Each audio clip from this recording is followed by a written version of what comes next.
I know. Wow. Welcome, Dr. Podrick. We're so pleased to have you. Finally, this is the last meeting for student liaison, Adriana Baez, but she's not able to attend in person since she started her new teaching position. However, she said she might be able to join us via Zoom during her lunch break later this morning. So I would very much like to thank Ms. Baez for her service to the commission. She was such an important voice in so many of the things that we did here, and we will remember her voice as we continue our work here, and we wish her the best in her future endeavors. All right. With that, I would like to remind everyone about the meeting procedures before we get to today's agenda. It's changed a little bit. This meeting is being conducted at the commission office and via teleconference. We have commissioners participating from the commission building via Zoom and also outside the building via Zoom. The public has the option to attend the general session of the meeting at the commission office or participate remotely through Zoom webcast or a US toll-free phone number. And I'm trying to project, but if you can't hear me, just like raise your hand and do something so I can be louder. And we need to remind all commissioners to do so, okay? All right. The microphones for all of us are our way of participating. So those of us at the table will need to unmute our microphones so people can hear. And for individuals who are attending via teleconference, also have been muted currently to eliminate any background noise that may hinder others from hearing what's being said. Commissioners and presenters, as I said, will need to unmute yourself, but please mute your microphone after you're finished speaking.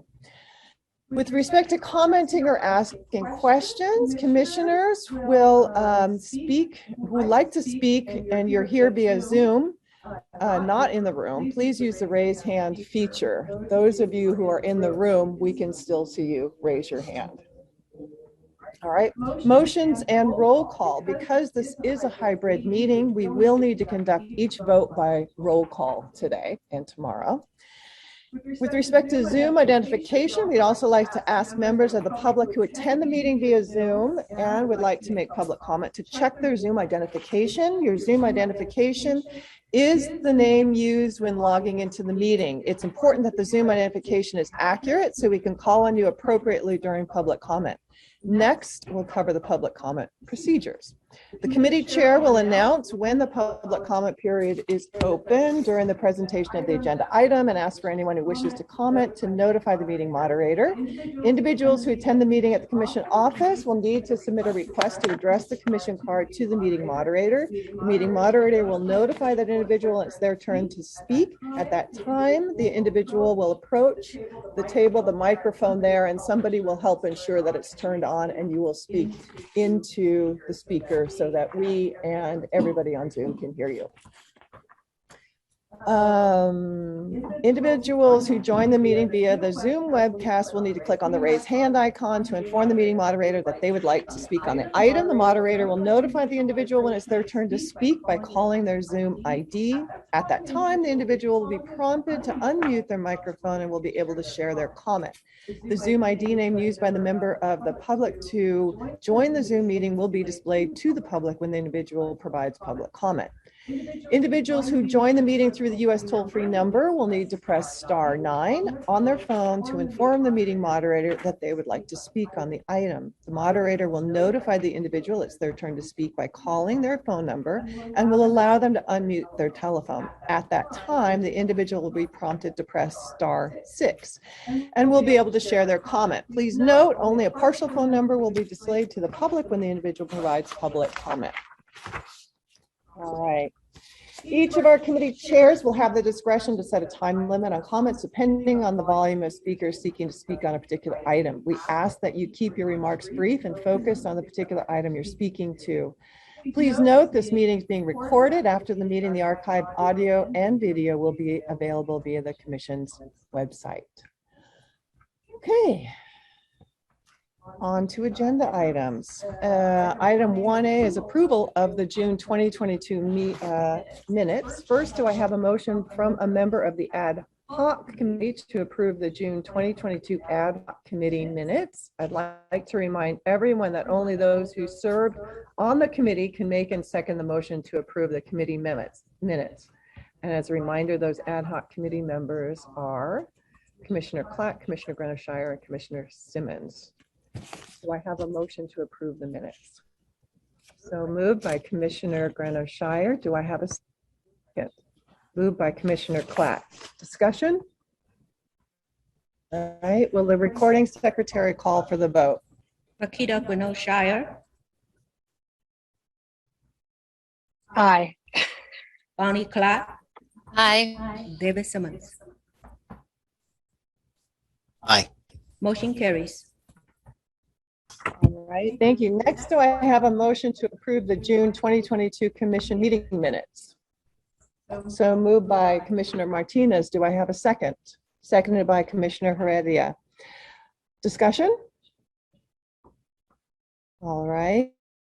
Will the recording secretary call for the Danette Brown. Jose Cardenas, Abstain. Juan Cruz, Abstain. Christopher Davis, Abstain.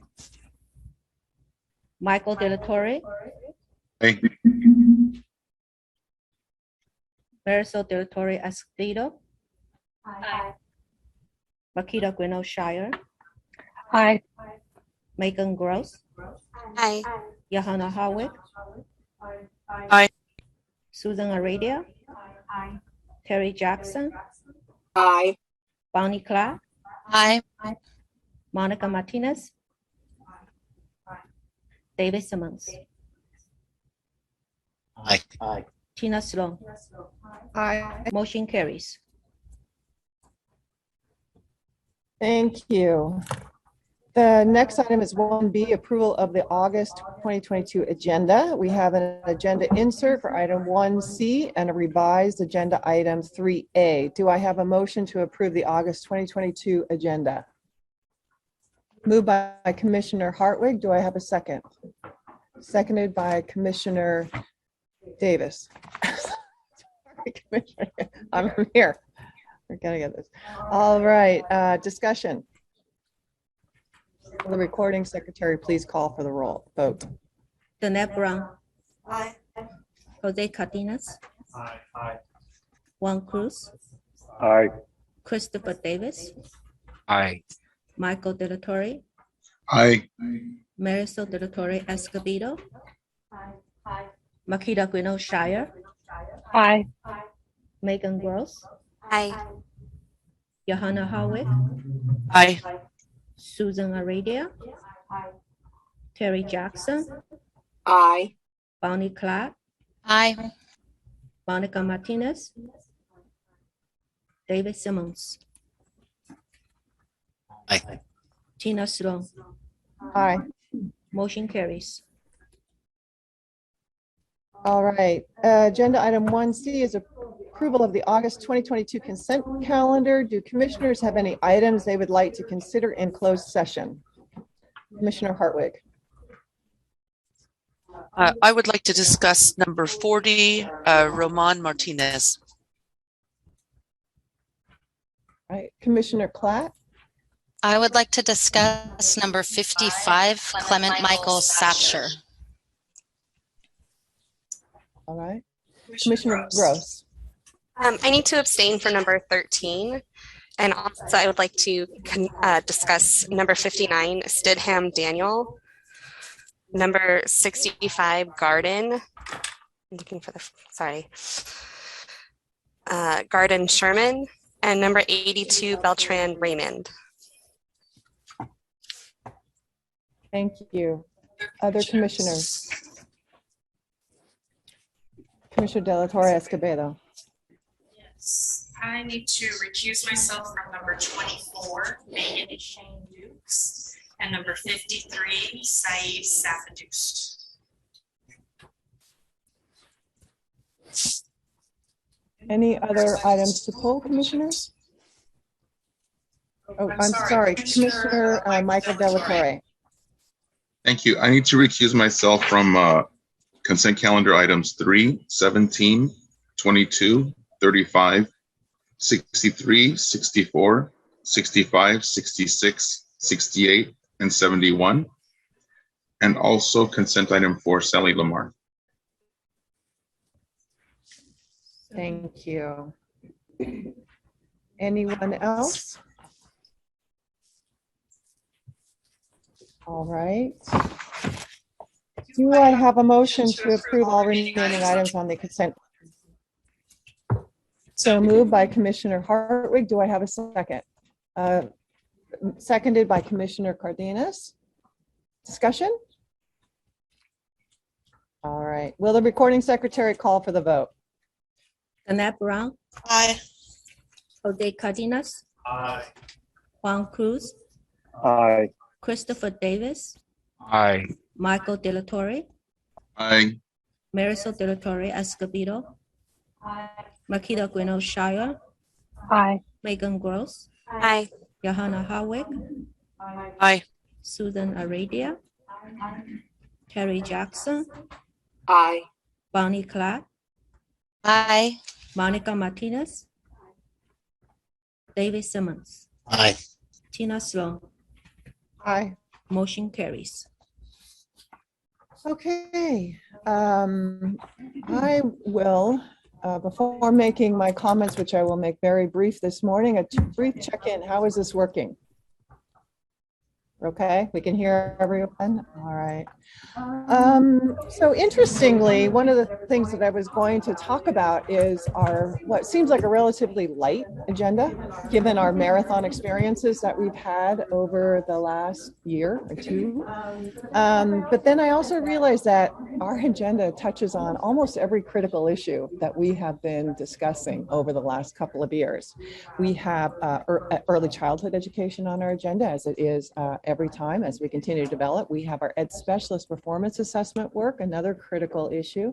Reading and literacy, and the ways in which we ensure that our teachers are prepared to do that well across the P12 spectrum on the agenda again.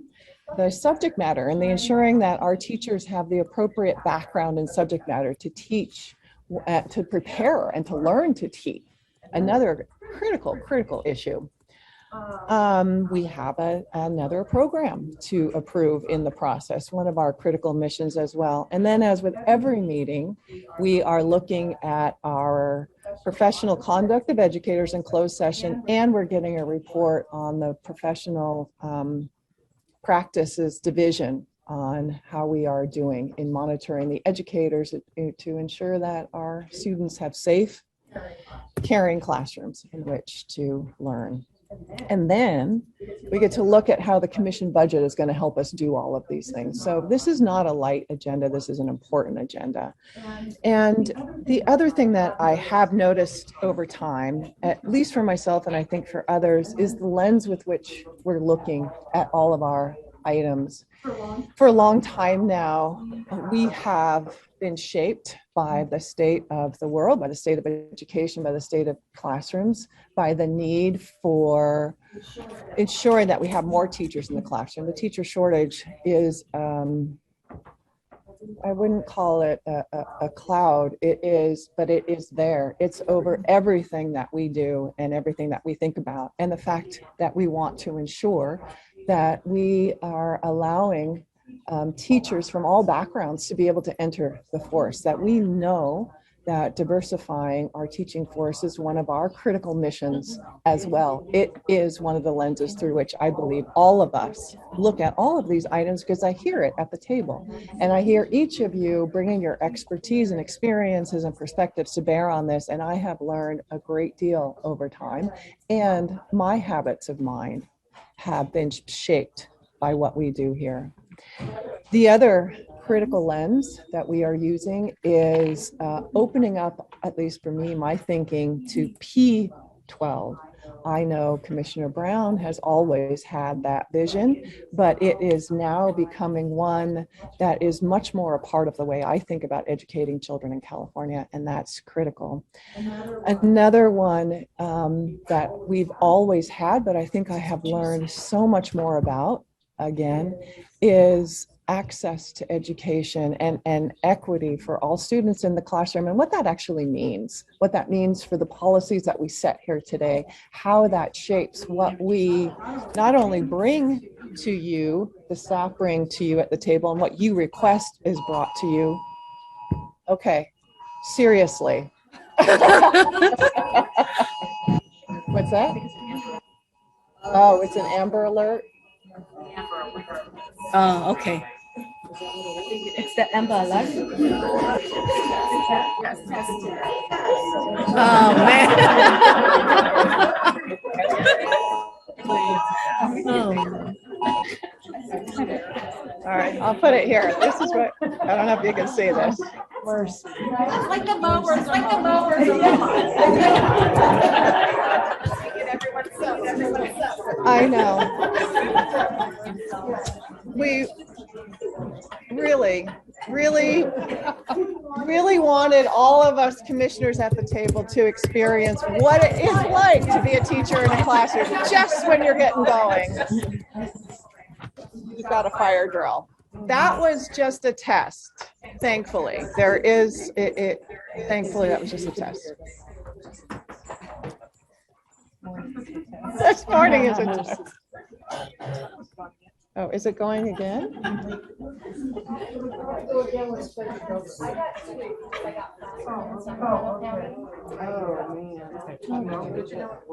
Okay. Oh. They say the Amber Alert.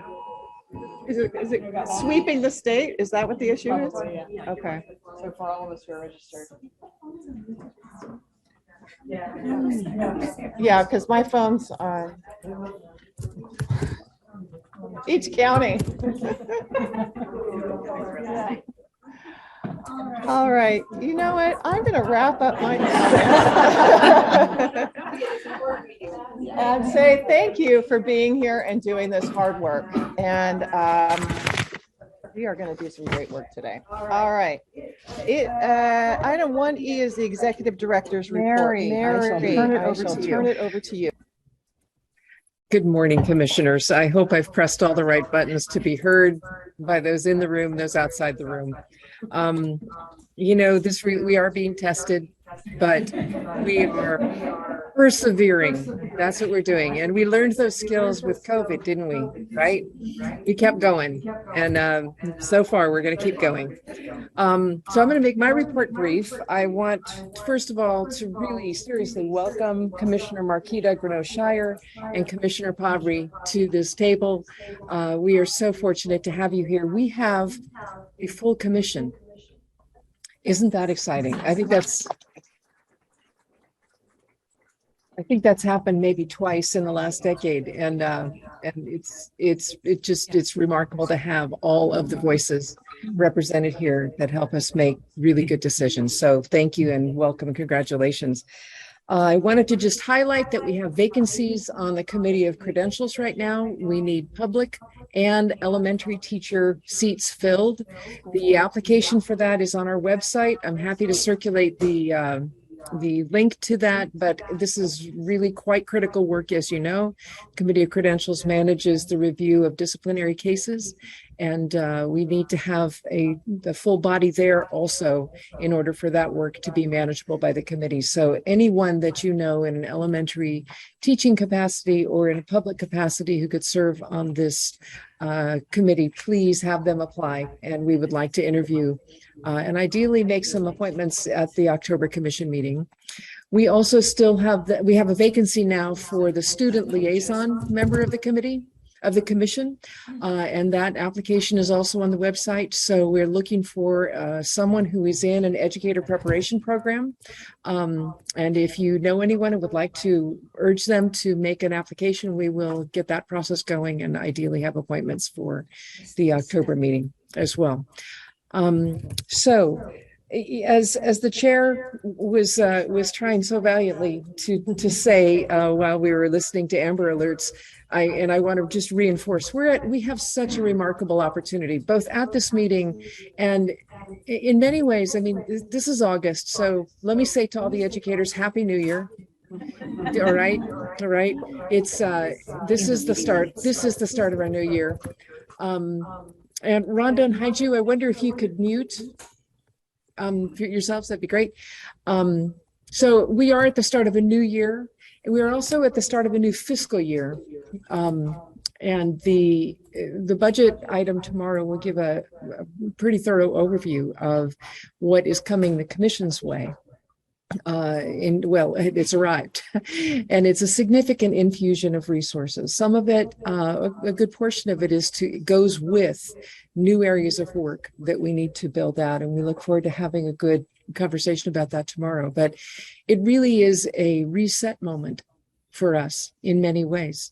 As you mentioned, Madam Chair, we have an agenda that has almost all of the big areas of work that we have been moving this year and need to move on. We have important decisions to make about how we reset a number of things, including the Commission itself, which the staff and I have been working on. We are looking forward this year to trying to complete our work on a strategic plan. And it's been 2 years of development and discussion of a strategic plan and what our mission and our vision and our values and goals are going to be. And that conversation has been additive, as with the commission that was in place 2 years ago when we started that. Some of you are still here, but this commission is the commission going forward. And so many things have surfaced and given us opportunity to process and pause where we are as a society, as an education system, where we are in that education system. It's a really good time for us to bring that to the tentative temporary closure that a strategic plan gives you. In this moment in time, this is what we intend to accomplish and set 1, 5, 10-year goal horizons with resources that have been brought to the commission and expectations that those resources are going to really support the development of our workforce, the recruitment and access pathways for our workforce, to continue to address shortages and blockages and the various things that we have an opportunity to influence here to make sure that the schools have the workforce that they need that's well prepared for the work that they're going to do. So we have great work. Happy New Year again, and let's get on with resetting the table. And I will turn it back over to you, Madam Chair. Thank you.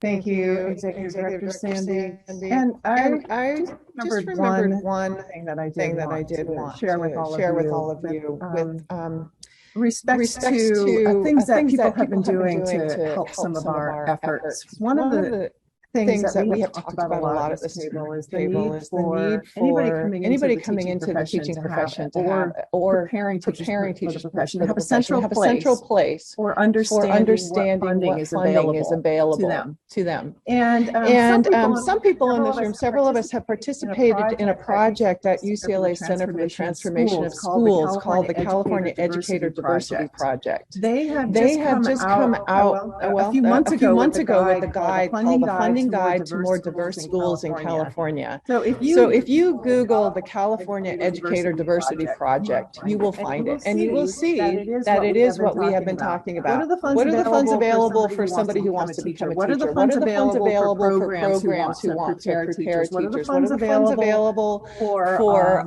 K-12 schools that want to support educator preparation? So I found that a very helpful guide, and I wanted to share that resource with you. All right. Item 1F. Do any commissioners have items to report? Commissioner Brown. Thank you. It's exciting to be here. I have just a few things. All the community colleges have begun their school year. with a reboot, a really interesting blend of continuing the online work, moving a little bit into hybrid. Sometimes we're trying some high flex, but also back to face-to-face.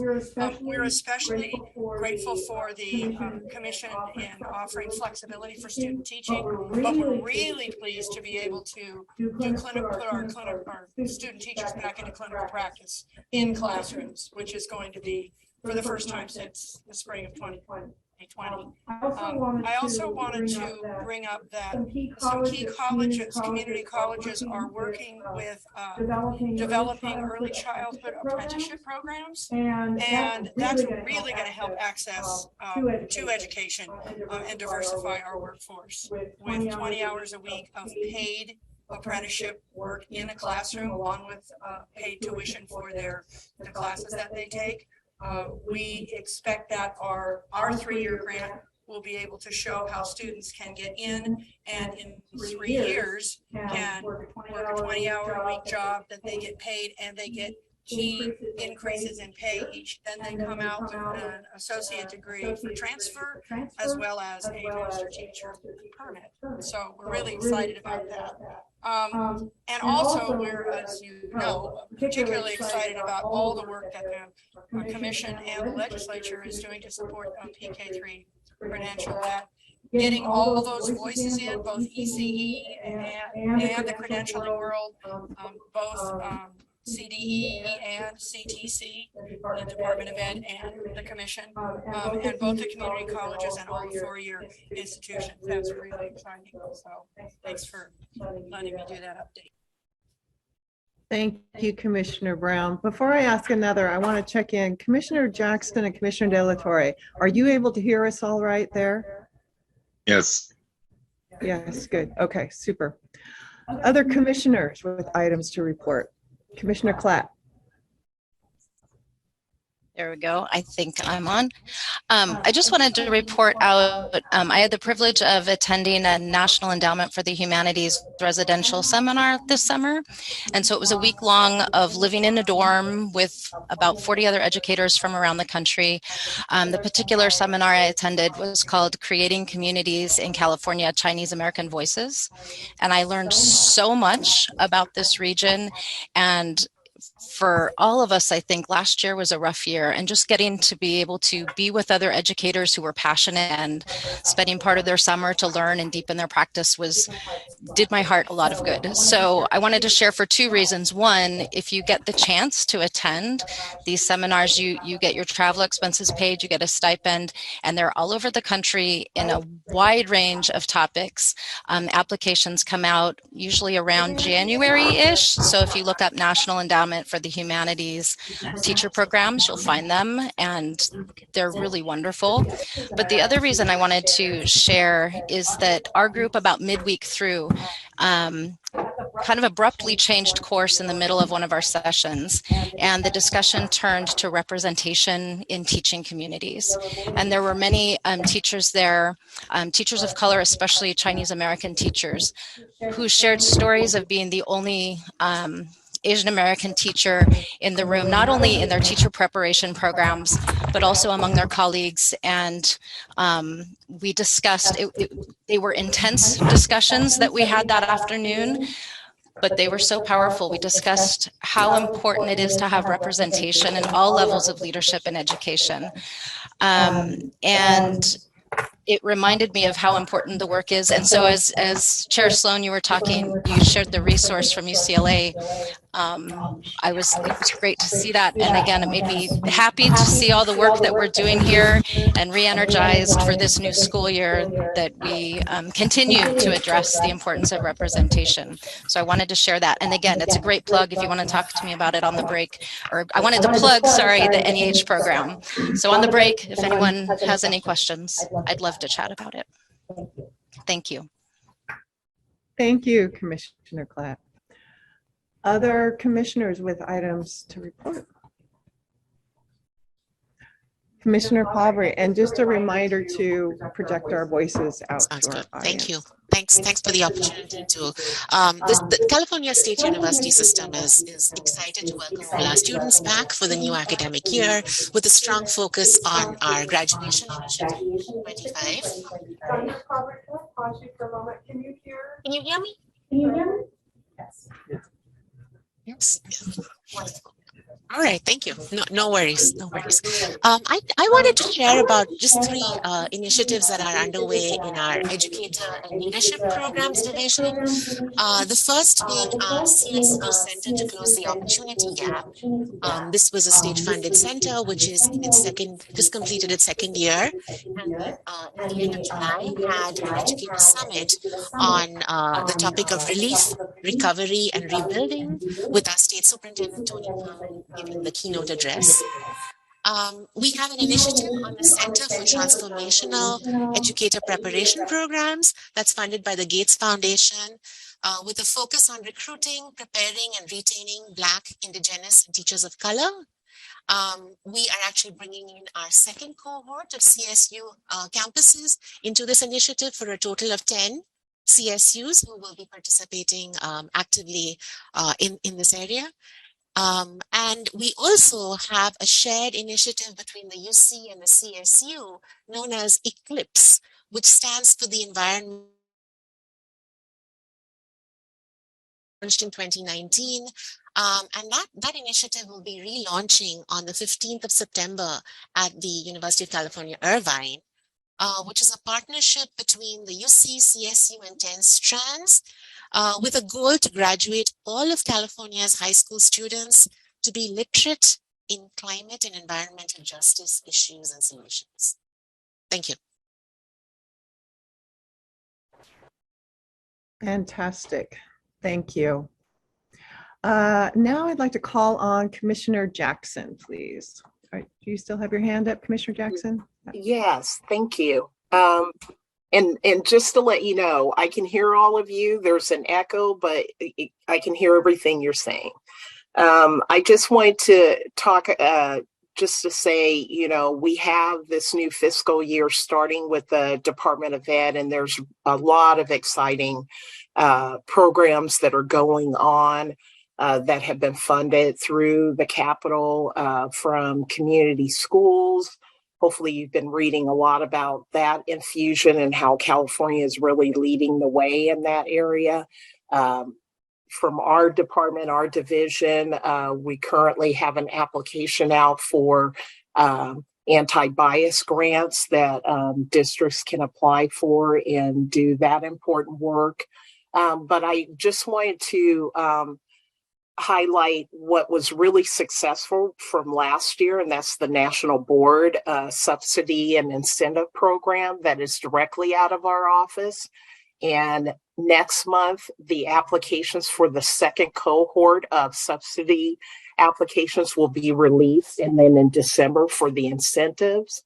We're really also trying to work really hard to make sure that some places in California that have not participated in the National Board program have the opportunity to do that. And so I just wanted to make sure that that news is out there, and hopefully people will spread it far and wide. But it's really exciting, the programs that are coming out of the department and the support for not just recruiting educators, but really focusing in on professional learning and how we can retain our educators and diversify the educator workforce. Thank you. Fantastic. Thank you, Commissioner Jackson. Other commissioners? Commissioner White-Smith? Good morning, everyone. As you know, I represent the independent, not-for-profit private institutions. And again, I know I sound like a broken record, but I just feel like it's my responsibility to take the opportunity to really kind of dismantle the stereotype of what it means to be a private institution. And as you all know, because I've said this here before, but we participate in credentialing almost half of the teachers in the state of California. But I also want to talk a little bit about our institutions themselves. We range in variety from Research 1 institutions to comprehensive institutions. We also consist of PWIs, but we also represent minority serving institutions. And as a sector, we have students that represent themselves as people of color at 53% across our sector. And so again, I just want to remind everyone that we are here as a partner to really participate fully in solving the issue of providing diverse students and teachers for our schools. Some of the other things that I would just want to mention really quickly is that we also participate with regards to professional development. As you know, the University of Southern California provides a lot of certificates and programs around looking at and identifying, racial inequity, but also some of our smaller institutions as well has certificates on trauma-informed pedagogy, such as my current institution, the University of San Diego. You know that the University of Laverne has a Center for Neurodiversity, Learning, and Wellness. And when you think about the trauma that our communities have experienced over the last 3 years, and you look at the intersection of race, I just want to offer up that sometimes smaller environments that provide more one-on-one services is also an opportunity for us to service those that might not do as well in much larger institutions. So again, I just offer us up as a partner in this work and offering a variety of different mix of opportunities for future teachers and to consider us in that different light. So thank you all.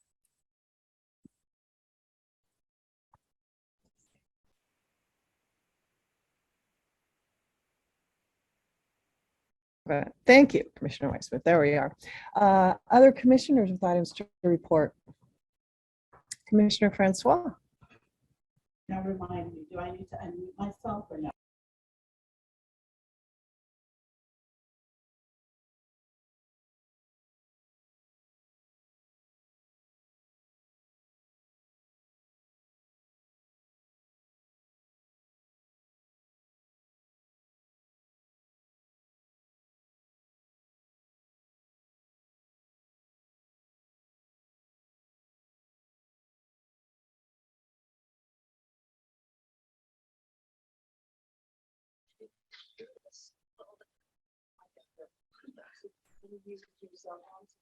How is this?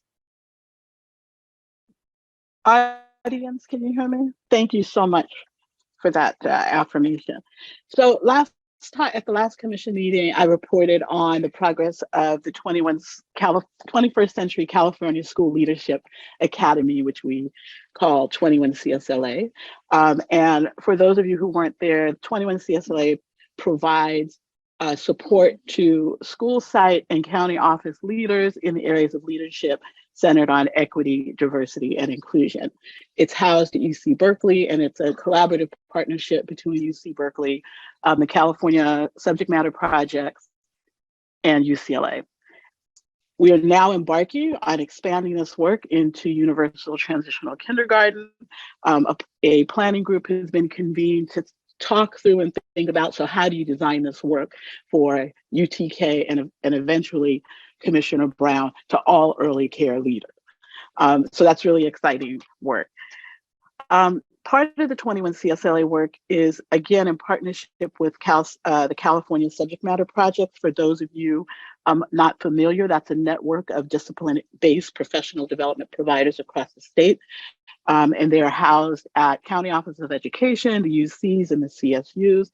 They have really been focused on how to prepare, support, and sustain teachers with an inquiry focus to disciplinary knowledge and pedagogical skills that are grounded in community-based problems. So it's a really exciting time and for the evolution of the California Subject Matter Project. I also want to report on Alameda County Office of Education and the UCLA Center for Community Schooling were recently awarded the Community School State Transformational Assistance Center grant. And notice I said State Transformational Assistance Center rather than State Technical Assistance Center. It's a re-envisioning of how you provide technical assistance to county offices of education that is more transformational in nature, that centers on equity and grounds its work on serving particularly Black and Brown educators across the state. So that's really exciting work that just kind of got off the ground running, and you can go to their website. It's always in development. It's going to be super exciting. And then I just wanted to say to Commissioner Brown, UCLA had an integrated teacher education program, an undergraduate program, and we found, and I've had some conversations with some of you around this table about how difficult it was for the students in that program who transferred from our local community colleges into the into UCLA in math or science to complete both their major requirements and the teacher preparation requirement. I just learned of an amazing unit, organization, whatever, called the Community Partnership for Teacher Pipeline. Have you heard of this unit? Commissioner Greneau-Shire has heard of it. It has worked with Cal State LA in the past. They have worked with Cal State LA in the past. But what they do is they are that missing piece of mentorship and collaboration and relationship for transfer students when they are in the community college through the whole transfer process as they enter in and beyond into educator preparation. And as I was speaking to them, I realized this is what was missing in a lot of these transfer spaces is once they leave the community college, you hope they get picked up and someone sees them at the four-year university. And if they're lucky, they do, or if they happen to find a niche, right? But this organization actually ushers them through and develops relationships. And I really wanted to give a shout out to them because I'm sure there are other organizations that do this. I had never heard of it before, but they work with at least 7 community colleges and have an incredible success rate. And I think we should really lean into, if we're going to really be serious about these community college to university to teaching pathways, what are the supports that young people need to have along the way? Consistent support. That's all I have. Thank you. Fantastic. Thank you, Commissioner Francois. Other commissioners with items to report? Commissioner Cardenas. Good morning, everyone. Good morning to everyone, general public and our fellow commissioners. I'm actually really excited to be here. It's been a little bit since I've been here, and school for us started July 29th. So that means we've been back since pretty much the middle of July. And I know for some school districts, that's been the case. For some of our schools, they just started a few weeks ago. And what I've been able to experience, what I've been able to see is the excitement of students coming back, students being excited to see each other, students being excited to be in person, to be around their fellow teachers. But then we still see the reality, right? The reality of we may not have enough teachers in the classroom. The reality of not enrollment numbers going down. I go into classrooms and you see on the computer and it's supposed to be 40 students in there and there's probably 20. So there is a reality that our students have either moved, left, or are fearful to come back. And so I get the opportunity to see students in all different avenues and to support teachers. This summer, I had a pretty busy summer traveling and being in different places, and everywhere I went, I would see students at conferences. So I was able to see students at a FBLA conference in Chicago. I was able to see students at the Skills USA conference, national conference in Atlanta. And they were excited, right? And you saw teachers that gave up their summer to be there with students, gave up their time to be there for students. And there was just a lot of memories that were being created that weren't there, that were missing during this time of the pandemic. And also got to attend also conferences myself. I went to a ASCA National Conference, which is the Association for School Counselors down in Austin, Texas. And we were all convened together, and it wasn't just school counselors. We had superintendents, we had different administrators, teachers, we took teams of people. There was a lot of people from California and Texas. And the number one thing we kept discussing were relationships, connections, making those important connections with our students, with each other, just because we've lived in such a high stress environment and we continue to live in a high stress environment, like we need to continue to remember, just like we experienced, to laugh and to remember why we're doing this, to remember our why. And so during this summer, did a lot of reflecting, and something really stood out, I think, to me was last Thursday. Governor Newsom introduced AB 2508, really addressing student mental health. He was down in Fresno. And, I think everybody was excited to see people from the state, and, people were talking, but who stole the show was really a student, a high school senior who went up there, had a speech ready to talk. And during the speech, she said, I'm just not going to talk about this speech. I'm just going to say it from my heart. And she really just discussed mental health, how she struggled with mental health and how her peers continue to struggle with mental health, and how she's seen her teachers and her fellow staff members. This is still a reality. This is still something that we have to address, not just talk about, because our students or our future teachers are seeing this, but they're also excited to come into the profession because they want to help. Every decision that we're making has great impact on our future teachers and our current teachers. I see this every day when I get new counselors and new teachers, of how they're having to do their TPAs or TPE, everything that they're having to do that we're deciding on, and they have questions. And so I'm excited that we are at this table. I'm excited that we're keeping students at the forefront, but we're also keeping our fellow teachers, administrators, nurses, school psychologists, everyone in education, and also our classified staff. We really need to think about them as well. If you notice, there's a shortage of bus drivers, right? And we can't even get students to and from. So we're doing a lot with a little, and definitely getting more money infused into our system, which is definitely needed. But just really remember our students and remember the adults in the buildings. We have to continue to collaborate. We have to continue to work with one another. We have to remember to laugh and build those relationships with each other, because the single most preventative measure for those who are either contemplating leaving the profession or even contemplating suicide is having a connection with somebody. So please remember that, and thank you, and appreciate everybody being here. Thank you, Commissioner Cardenas. Do other commissioners have anything to report? All right. Do liaisons have items to report? Commissioner Rodriguez? Liaison Rodriguez. Thank you. Can everyone hear me okay? Yes? All right. So this morning was a kind of familiar stress. I've been through that in my classroom. I think a lot of teachers have. And thinking about how we all just came together and laughed and made it happen, the performance task. And then we had an unnecessary test, an important test, but it was unnecessary. The timing wasn't good. And I thought about how oftentimes, some of my students might be going through something traumatic in their lives, and then that test that they weren't expecting comes in, and it's something that they either just shut down or really beat themselves up over that big buzz, right? Like the one that we got. So I was reminded of that.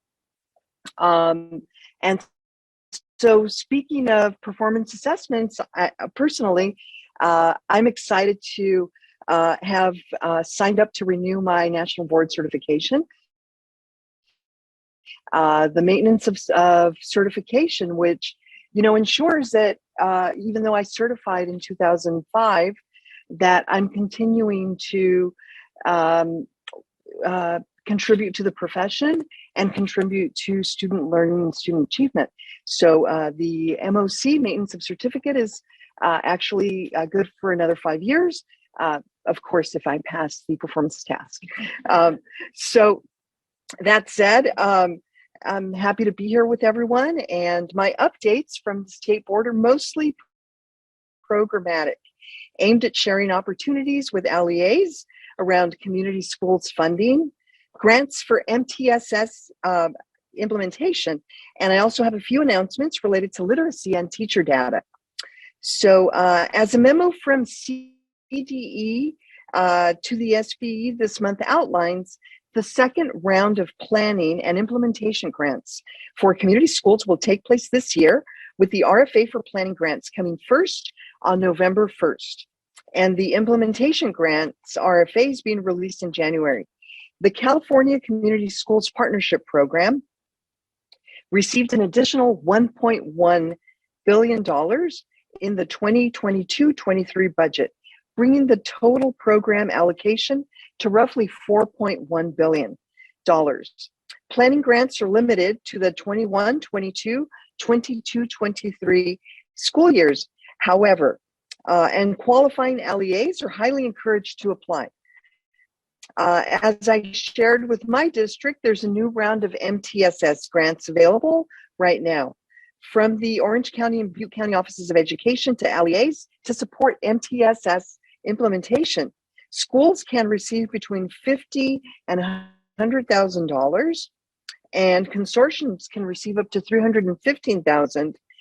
Individual schools, consortiums, and COEs are welcome to apply, and applications are due October 15th. I want to appreciate CTC staff, their work partnering with CTE on the recent teacher data release on June 30th. If you haven't already, do log into CTE's Data Quest to see the first ever display of teacher assignment data at the school, LEA, and state level. The information is critical for state and school and local leaders to determine and examine trends and take steps toward a fully credentialed workforce for all of our students.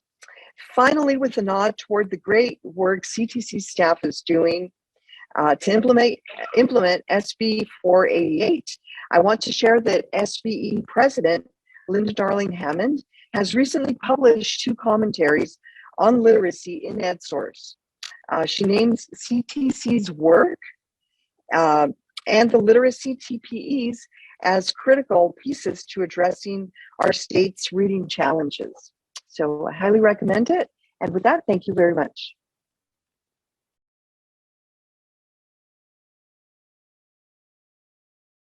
And again, thank you, Liaison Rodriguez. Do any other liaisons have items to report?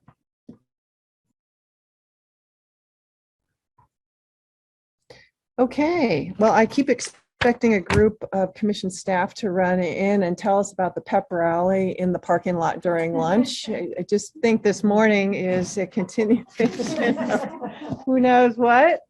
But at this moment, it looks like we have done all of our general session items for the morning.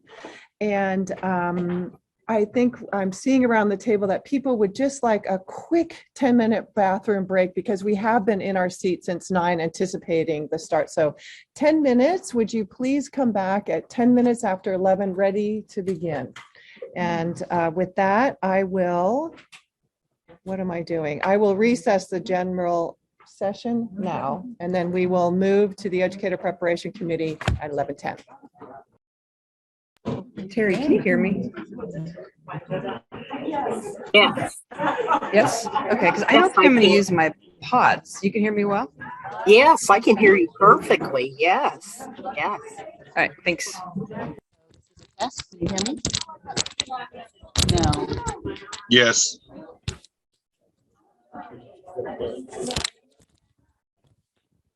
Can you hear me now? I hear you. Can you hear me now? Yes. Can you hear me now? Perfect. Yes. Okay. Thank you, Michael.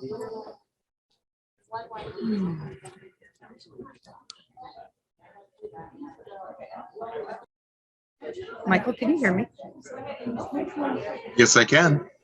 Yay. Okay, but I think okay, I'm on my computer speakers and not my iPods. That's fine. Hey, Adriana, how are you? Hey, you know, we just finished our liaison reports. Let me ask Tina, did you want to do one? To be honest, I don't have too much to report. I'll just skip I've just been, yeah, I've just been so busy with, I'm at school now, so the kids are at lunch. Well, congrats. We'll just make sure we say hello to you. Thank you. Of course, I appreciate it. It's so nice to see everybody. Yeah, good to see you. All right. Welcome to teaching, Adriana. My goodness. Yes, welcome to the profession. Yay. Oh, thank you. Thank you. Yes, my first grade classes, we are up and running. I think we're on day 8. So I started with first grade as well. I loved it. yes, they are teaching me a lot about myself. Just wait till you see them mimicking you. I've caught a few. I've just dusted it off, but yeah, they're great. When they use the pointer and start going around the room the way you do it, it's like, oh my gosh, do I do that? Oh, I know. Sometimes I'm like, oh my goodness, I must sound like I'm cuckoo bananas, right? Okay, Liaison Baez and Commissioner De La Torre, are you ready? Is everyone else ready? Okay, so before I call to order the Educator Preparation Committee, I want to recognize that Liaison Adriana Baez is on the call, and Chair Sloan gave our very nice parting words to her before, but she was in class. So we just want to thank you for your service and for all your input. And you were always just so wonderfully engaged and really helped us all understand your experience as well as all those who are candidates to going through the program. So big thank you and appreciation to you. And most of all, what you missed was the fun of us transitioning to hybrid mode. And so you missed the Amber Alerts and everything. But thank you for joining us on your lunch hour and for staying as long as you can. So I would like to call the August 2022 meeting of the Educator Preparation Committee to order. We have 6 agenda items. 4 of the items are scheduled for today and 2 more for Friday. So we'll see how we do this morning.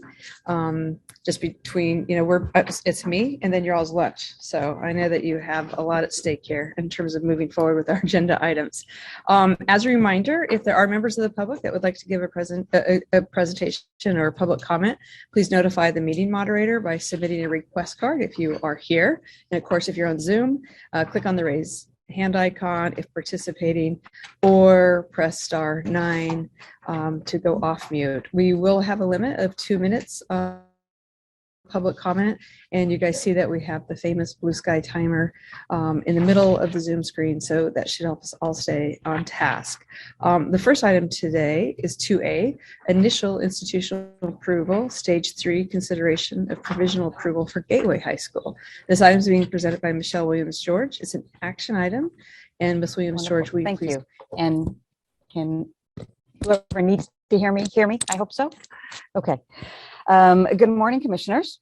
This agenda item presents Gateway High School's responses to stage 3 of the initial institutional approval process for the commission's consideration and possible provisional institutional approval. 2 district representatives are here to answer programmatic and institutional questions. It is my absolute pleasure to introduce Aaron Watson, Director of Schools and Partnerships, and Donna Scarlett, Induction Program Director. Gateway High School is proposing a teacher induction program. However, before addressing the agenda item information, I'd like to review the context of this particular institution. As you will have read in the agenda item, Gateway High School believes anchoring an induction program in their unique combination of philosophical and theoretical approaches will create reflective, equity-centered practitioners who establish trusting relationships with their students while focusing on addressing implicit and systemic bias and addressing the impact of teaching practices. This combination of approaches is more fully explained in Common Standard 1. Gateway High School's intent is to begin small and provide induction services to their own campus and that of their sister campus, Gateway Middle School, in order to provide placements for both single and multiple subject candidates. Once they receive full approval at the end of stage 5, Gateway High School will offer induction support to other campuses in their area. So returning to the agenda item, on page 2, you will find IIA stage 3 highlighted, showing where this institution stands in the 5 stages of the IIA process, having had eligibility requirements approved in June of 2022. Stage 3 focuses on the institution's capacity to comply with policy, statutes, and regulations, as well as provide an institutional infrastructure which supports the proposed teacher induction program. Provisional approval in Stage 3 would mean that Gateway High School as an institution is approved, but cannot offer the proposed program until the completion of Stage 4, wherein relevant program standards are determined to be aligned and brought before the Committee on Accreditation, who may then approve or deny the program. The link to Gateway High School's webpage can be found on page 3. This webpage houses all previous and current submissions and contains the full responses to the district's Stage 3 preconditions and common standards. Summaries of the institution's responses to the initial program preconditions, as well as the teacher induction preconditions, can be found on pages 4 through 7. Commission staff reviewed these preconditions and found them all to be met. Summaries of the institution's responses to the common standards can be found on pages 8 through 12. A team of BIR members reviewed, collaborated, and came to consensus that all common standards are aligned. Based on the findings of met for all relevant preconditions and aligned for all common standards, staff recommends provisional institutional approval for Gateway High School for a period of 3 years. This timeframe will allow the institution to navigate the remaining stages of the IIA process. So staff is happy to answer any process questions, and institutional representatives are here to answer any questions regarding the Stage 3 submission of their proposed teacher induction program. Thank you for your attention to this item. Thank you. We're now going to open for public comment.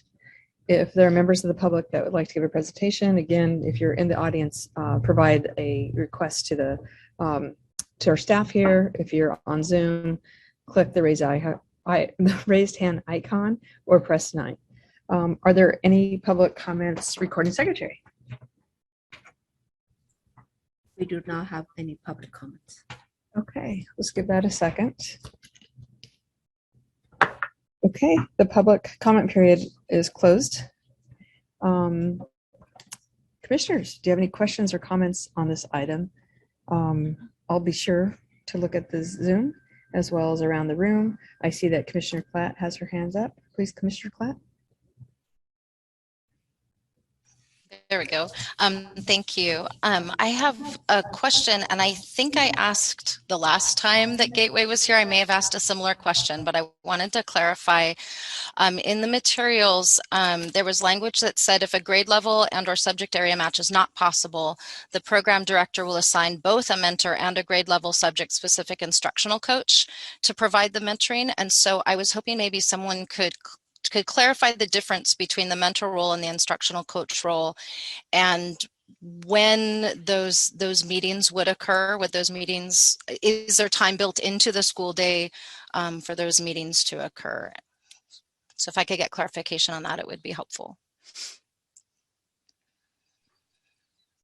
Thanks for your question. So just to make sure I'm answering correctly, it's like how, if there were not a match with the between the credentialing of the mentor and the candidate, how we would use the identify a subject area mentor and how that would work. Is that the question? Yes. So how that would work, especially when that would happen within the school day. Yes. I think maybe the easiest way for me to answer that is just to give an example of how that's come up and how we've addressed it, and let me know if this answers your question. So for example, we worked with, when we partnered with other induction programs, we've had this issue. And so this is a concrete example I can think of, but this is how we would approach it. So if we had an ELA candidate, and we had an induction coach who had a social science clear credential. What we've often done is they would be the person doing most of the coaching, but there would be regular consultation with an ELA mentor for that teacher. So what that could look like is weekly they're meeting with their coach who doesn't have the exact same credential, and then either sometimes it's been like an every other week thing where they have some consult with an ELA mentor. In many situations, what we've been able to figure out is if they have common planning, we've tried to have them have common planning with their mentor. So like If we have a teacher who's teaching 10th grade English, they would have co-planning time but we would try to pair them with someone who could serve as that content mentor. So it really builds it into their day without adding time, so that they're constantly getting consultation from a subject area mentor. Does that answer your question? It does. I will say I have a little bit of concern just with what happens when it doesn't work, because if there is a teacher who doesn't have that common planning prep with the candidate, that can get, I think it can be really difficult and burdensome for both sides to try to find time outside of the workday. And so I think that would be a really important piece, is making sure that that common planning time is there, that someone could be matched. But thank you. I think that does clarify. And actually, one other follow-up. You said the instructional coach. So the instructional coach in the either subject area or grade alike would meet with the teacher candidate, not the mentor. Right? Yes. Okay. Yes. Yeah. So the both people would be meeting with the candidate, not with each other necessarily. Okay, gotcha. Okay, thank you. Yeah. That does. Yes. Yeah. Thank you. And I think to your point, if there were a situation in which it wasn't working, I think we would ideally what we're doing is trying to work within our schools or partner schools to have a mentor on site. But if we needed to go across sites to have a subject specific match and have them have a regular meeting, I think we would go that route as a backup if that wasn't going to work, because ultimately it needs to work for the candidate. Thank you. I think that your colleague's trying to speak, but she's on mute. Okay, how's that? Sorry. I was going to say I can give another example from a different program that I've worked with, where there was an induction program mentor, and then there was a virtual team with a content expert coach. And in that case, it was an ELA coach, and it was a team of that ELA coach meeting with that induction mentee, but also meeting with a couple of other beginning teachers. So it was like a little mini cohort situation. And they met separately, and then the content person connected with the induction mentor. So that was another, again, a different program that I worked with, but that could be another potential solution. Great. Thank you, Ms. Scarlett. I see that Commissioner Brown and then Commissioner De La Torre and then Commissioner Heredia. Over my hand here. I noticed that I know that you're starting small and growing bigger, and that makes really good sense. So you're starting with your middle school and your high school. I noticed that there was a letter in there from, I think, the New School of San Francisco, and I also noticed that you were looking at PK-12, and so I wondered where your elementary school or earlier programs might where they might come from down the road. Thank you. Yes. So could I not be heard? I can hear your question. Thank you. So we're starting small with our own school, Gateway High, and our sister school, Gateway Middle. And then we've, specifically been in contact with and partnering with other schools we've partnered with in San Francisco, some of which are K-8, some of which are elementary, some of which are middle and high school. And so some examples of those are, like we mentioned, the New School of San Francisco, Creative Arts Charter School is another school in San Francisco. In our context in San Francisco, I will say the majority of schools are part of the San Francisco Unified School District.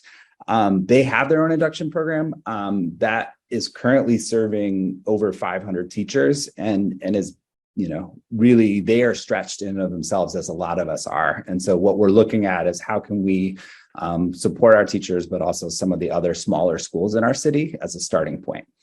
Does that answer your question? Thank you. I was listening carefully to a way that you were including other schools. Thank you. Thank you both. Commissioner De La Torre. Yes, thank you. I was just curious, are you partnering in any, are you able to hear me? So are you partnering with any unions or associations for the teachers to see how this can be fair for all participants, the new teachers as well as the mentors and coaches? And if so, how are you partnering with them? So in our particular context for our current site, our site is not a unionized site. However, we have a committee, like basically what is called a staff committee across our sites around staff affairs. And so we have done some consult with them. When we are engaging with other partners, I think we will be engaging with their whatever their representative group is as well. I would say the other thing I'll say is in the design, what we've tried to do is include current teachers who are in induction, as well as teachers who pass through induction at our sites and a few others that we work closely with to get their input on what they think was helpful in their induction experience. What were some of the challenges? So we've had focus groups to kind of like think about the design from that perspective of the teacher candidate. Does that answer your question? Yes, I'm just curious, how much does the teacher say have impact on the program? So got it. That's yeah, a lot, I would say. So ultimately, I think the way we think about it is our goal is to bring new teachers into the profession and be able to support them to be successful and to retain them in our, whether it's Gateway High School or any public school in San Francisco or beyond. And so if it's not meeting their needs, in my opinion, we're not doing our job. And so like what we're trying to do is build in a lot of, especially starting small, a lot of opportunities for input in design. So like we've been, like I said, had focus groups with candidates, as well as mentors, as well as consultation with our IAG partners that we've worked with, and just trying to, but really centering it on the candidate and mentor feedback a lot. Okay, thank you. I was just curious how you're ensuring equity and systematic fairness with all teachers and all participants. Yes, that's a great question. Thank you, Commissioner De La Torre. Commissioner Heredia?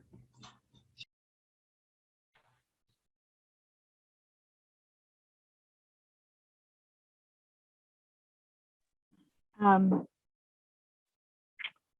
right, Mr. Watson, I just have a quick question. You shared with one of my fellow commissioners about, how the mentor and the content area instructor work with the teaching candidate. And I just wanted to follow up on something. It's the time that the candidate, the teacher candidate, has with these two individuals. I think you said they would meet perhaps every other week or weekly, perhaps. Is there a consistent approach? I mean, do you have are you attempting to have a consistent approach in terms of the mentoring? And could you just talk a little bit about that? Definitely. And sorry if I made that confusing. Like and I can let Donna speak to this a little bit. Like we are absolutely intending weekly time together, at least an hour a week with the mentor, with the candidate. And I was just clarifying the content specific mentor in that particular situation might not be that every weekly meeting, because the induction coach will be meeting with their candidate every week, but we also want to make sure they have contact with a content specific mentor too. Oh, and it's a minimum I was of just curious 30 because I hours know per how year. critical it is with getting teachers, and that mentoring initially, really helps determine their success for the remainder of the year. So. And if I could speak briefly, the questions that Commissioner Klatt and the others have asked will also be more specifically addressed in stage 4, which is the next stage for the institution, where we're addressing the program standards, where we get truly into the specifics of what the program will look like. I was also just going to add that it's a minimum of 30 hours per year of mentoring. So it averages out to be about an hour a week, and sometimes it's more, just to have that clarification too. Wonderful, thank you. Commissioners, any other questions? This is an action item. Okay, not, okay. Commissioner Platt? Well, I was going to move to let me get the language that I need to use, to grant or to approve or grant provisional approval to Gateway High School and set the provisional appeal or approval period to be 3 years. And then I want to follow up on that motion, but maybe I need a second first. Exactly. So we have a motion to grant provisional approval to Gateway High School and set the provisional approval period to be 3 years. Do I have a second? Okay. Commissioner Davis. So if I could follow up on that, and I was thinking of this actually before you clarified that too, but that I would like to see in the next time that we might be able to see some data around how many teachers were matched with either a grade level or a subject area. There was a match there, and if we could maybe just see, is it an exception that teachers would have to have kind of 2 separate mentors, or is it seeming like that's commonly what's happening? And if it is commonly happening, what does that look like? To follow up on Commissioner Heredia's comment, does that mean that the mentee is having to meet twice a week, or like to double their meeting time with people, and that maybe that's good or not, I don't know, but just if we could get what that looks like in action the next time, that would be helpful for me. So thank you. Great. Appreciate that direction to staff and to the institution. So any other discussion? Will the recording secretary call for the vote? Each member respond with a, nay, or abstain. Danette Brown. Jose Cardenas. Aye. Juan Cruz. Aye. Christopher Davis. Excuse me, aye. Michael De La Torre. Aye. Marisol De La Torre Escobedo. Aye. Makita Gwynno-Shire. Aye. Megan Gross. Aye. Johanna Howick. Aye. Susan Laradia. Terry Jackson. Aye. Bonnie Clark. Aye. Monica Martinez. Aye. David Simmons. Aye. Tina Sloan. Aye. Motion carries. Great. Thank you, everyone. And thank you, Ms. Williams-George. And thank you, of course, to Mr. Watson and to Ms. Scarlett for joining us by Zoom today. And we'll move on to item 2B. Yeah, Commissioner. I just have a quick process question.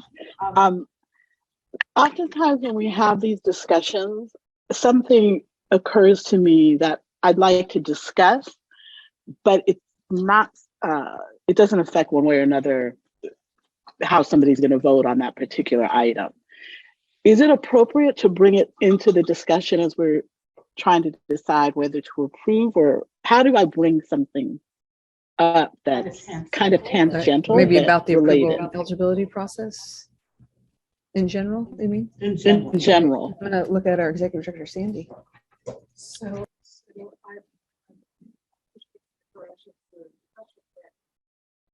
once an item has been moved and seconded, then I'm sorry. Okay, thank you.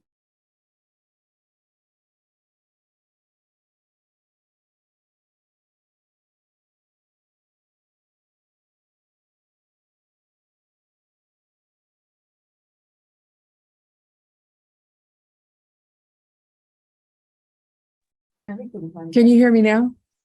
Yes. Okay, brilliant. Once an item's been moved and seconded, it's moving to discussion of the motion.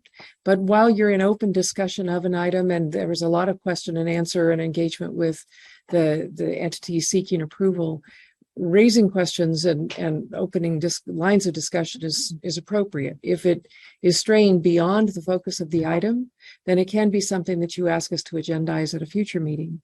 It just depends on what the issue is and how within the scope it is. But the closer you get to a motion, a second, then you're moving toward an action. Does that make sense? Okay, great. Yeah, thank you for the question. I imagine some of us feel that same way. So thank you for the question. And Okay, we're ready to move on to 2B. So this is the discussion and potential adoption of proposed precondition changes related to the subject matter competence requirement. This item is being presented by Cheryl Hickey and Jake Schuler. This is an action item. I'm just going to check in before Ms. Hickey begins to make sure everybody's good with the tech. Everything's good over there. All right. All right, Ms. Hickey, sorry for that delay. Will you please begin? And of course, my computer is now having audio problems. So just par for the course today, right? So can you hear me? Everybody hear me? Okay. Yeah, and just real quick, and commissioners, if your laptop can make sure you have it on mute. Great. So I'm just going to use the unmuted version here. So this agenda item presents for the Commission's consideration and potential approval, proposed updated language for the preconditions related to demonstration of subject matter for the multiple, single, and ed specialist preliminary programs, as well as for their corresponding intern programs. To be clear, this item does not pertain to the PK3 credential. Draft preconditions for that proposed credential are anticipated to be presented in October with the draft TPEs and the standards. The primary purpose of this agenda item is to bring the Commission's preconditions into alignment with policy changes that have already been made to the Education Code in 2021 on the topic of demonstration of subject matter as a result of AB 130. Despite the density of the text changes being proposed in this item, it may help to view this item as general and necessary cleanup, that work that needs to happen so that the preconditions can accurately reflect what's in statute at the present time. As you all know, preparation programs approved by the commissions that lead to licensure must adhere to commission adopted preconditions, common standards, and program specific standards. Preconditions are grounded in and reflect state statute, regulations, or commission policies. Preconditions and standards differ in significant ways. While standards outline curricular and fieldwork requirements that are set by the commission to be addressed by programs and often drive the quality and reflect the quality of a program, preconditions are more matters of compliance and not typically subject to professional judgment. So because the review of preconditions is essentially ministerial in nature, staff is primarily responsible for reviewing the preconditions upon submission of a new program and at various times during the accreditation cycle. As the agenda item states, there are 6 preconditions that need immediate revision to come into alignment with AB 130. AB 130 expanded the options for candidates to meet subject matter from the 2 that were always, or for many, many years, previously allowable. And those are completion of a commission-approved subject matter program or passage of the appropriate subject matter examination, which currently is the CSET examination. The expansion included additional options, which were a degree major as specified in 130, AB 130, or coursework aligned to the Commission's adopted subject matter requirements, or a combination of appropriate coursework and examination. The Commission has had several previous agenda items in which the policy questions related to AB 130 have been discussed, and we will continue to have those conversations as we continue to implement AB 130. At the June 2022 Commission meeting, the Commission acted to promulgate regulations, implementing and clarifying some aspects of AB 130, such as defining acceptable degree majors for the degree major option. That process is currently underway. This agenda item does not seek to address those policy issues. This agenda item simply seeks to bring the language of the preconditions into alignment with Ed Code, and when approved by the Office of Administrative Law, the associated regulations. So I just want to mention a couple of things. California Education Code 44259 requires that all candidates must demonstrate subject matter competence prior to being granted the preliminary credential. Interns must demonstrate the subject matter prior to being granted the intern document.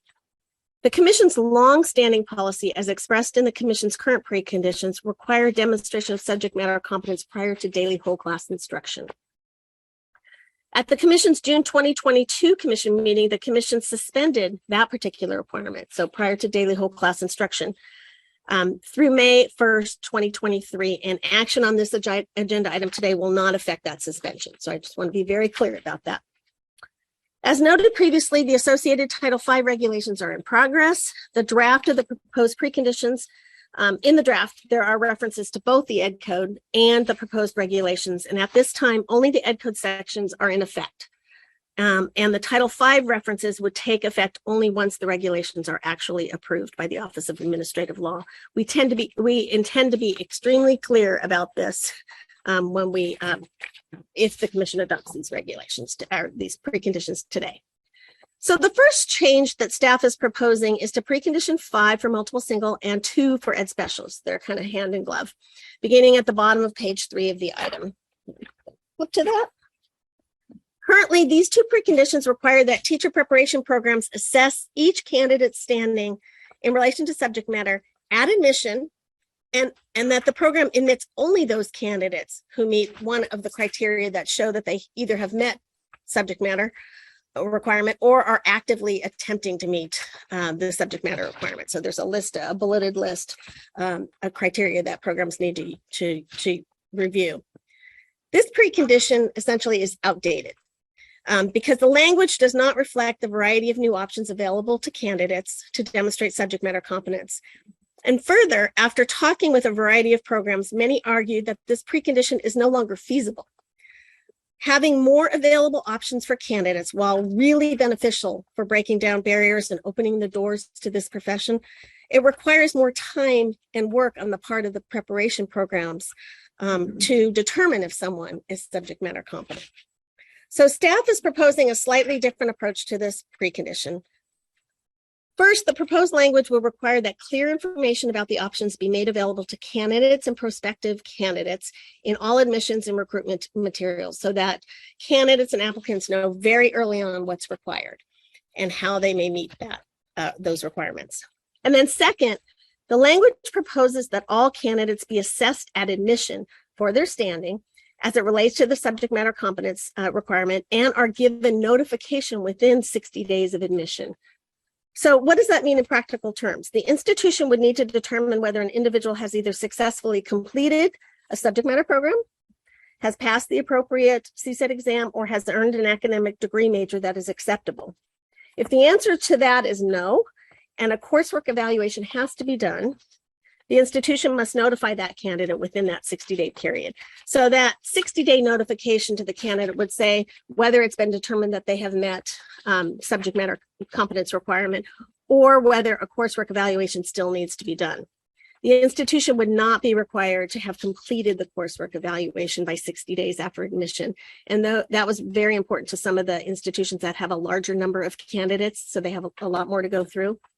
So we've talked to a variety of programs and all have responded that 60-day time period seems very doable. I'm going to turn it over to Jake to talk about the others.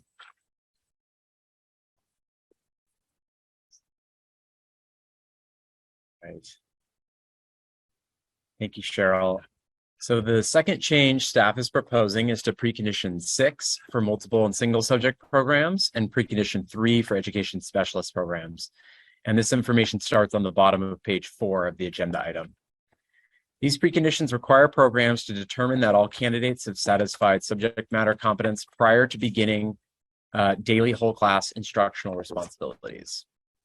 The primary update to these preconditions is to add the new options from AB 130, similar to how Cheryl was describing for precondition 5, allowing candidates to meet subject matter competence by degree major, coursework evaluation, or a combination of relevant coursework and examination.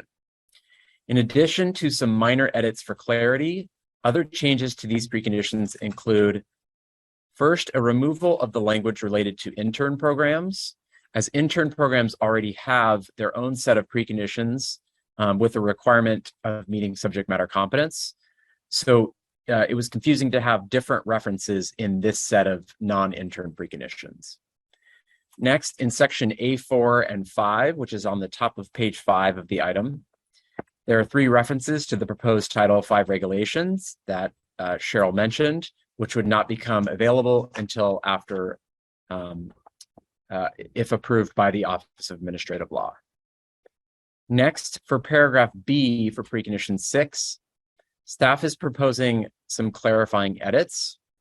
In addition, there was a public comment submitted on this particular paragraph, and staff has had initial conversations about whether to expand this paragraph to include all integrated or blended programs, rather than just those that have an associated CTC-approved subject matter preparation program. While the proposed changes in this item today were not focused on a policy change in this area, staff would need further information about the implications of such a change before bringing back recommendations to the Commission. The last change for these preconditions is specific to the education specialist version, which is on the top of page 6 of the item. This change is necessary to indicate that education specialist candidates can satisfy subject matter competence through either multiple subject or single subject routes, and including the expanded options under AB 130. The third change that staff is proposing, starting at the bottom of page 6, is to the intern program preconditions for both multiple single and for education specialist programs. First, staff is proposing a cleanup edit that is in alignment with Ed Code that requires the program to complete subject matter competence verification prior to recommending candidates for the intern credential. Second, again, is the update to bring into alignment with AB 130 with the new options. The last change for these preconditions is again specific to education specialist candidates, indicating that they're able to satisfy through either multiple subject or single subject route. All institutions must be currently in compliance with the provisions of AB 130, which was approved by the governor in July of 2021. Programs will be asked to submit evidence of meeting these proposed revised preconditions during their next scheduled precondition submission date, beginning with two cohorts in March of 2023. So in conclusion, Commission staff recommends the Commission discuss and approve the proposed revisions to multiple and single subject preconditions 5 and 6, education specialist preconditions 2 and 3, and the intern precondition 2 for both multiple single and education specialist programs. If approved, Commission staff will update the preconditions on its website, as well as issue a program sponsor alert to communicate these changes to the fields. That concludes our presentation, and we're happy to answer any questions. Great.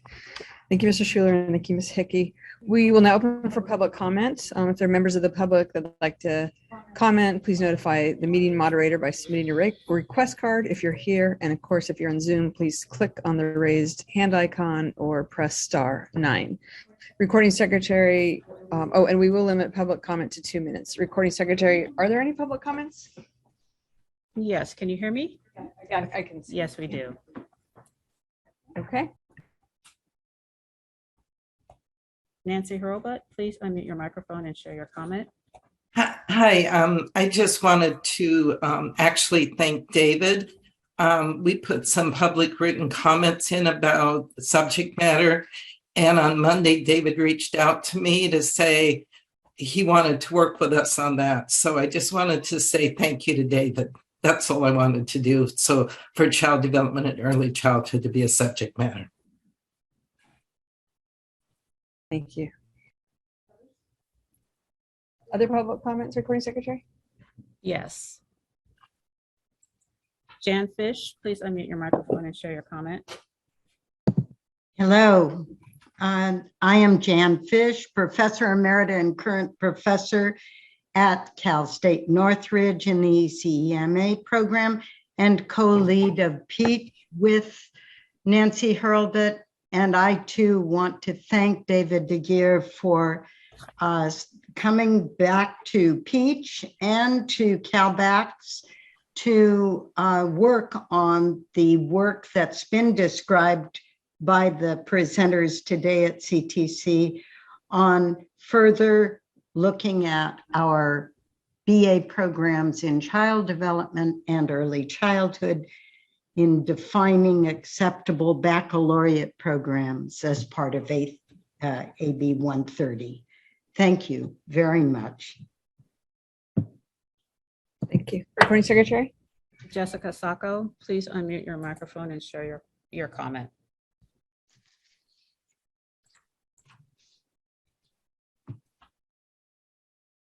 Hi, my name is Donna Cecil. I'm an adjunct in faculty teaching child development at San Diego Mesa College, and I also serve as the Vice President of Public Policy of Tracy ECE. I would like to offer support for the written comments submitted by Peach and Cowbacks, and I also want to thank David for reaching out to collaborate with us. I look forward to our work together. Thank you.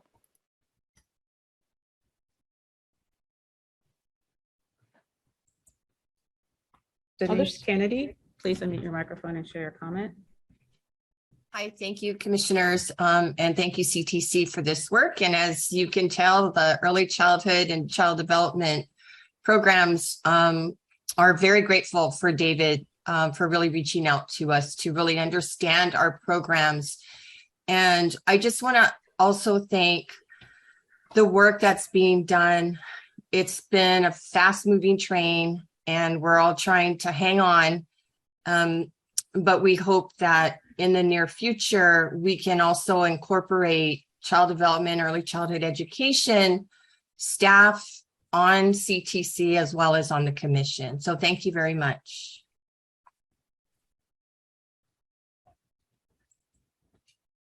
Jessica Sacco, please unmute your microphone and share your comment. Good morning, Commissioners. Jessica Sacco on behalf of Children Now, calling in support of this item today. I appreciate the careful consideration with which the commissioners and commission staff have approached this revision, and really looking at how we can continue to ensure that our teachers have the preparation and background they need to best serve our students, while also keeping up with the times and making use of what we know about what barriers stand in the way for educators entering our workforce. And I think that the actions recommended today are appropriate.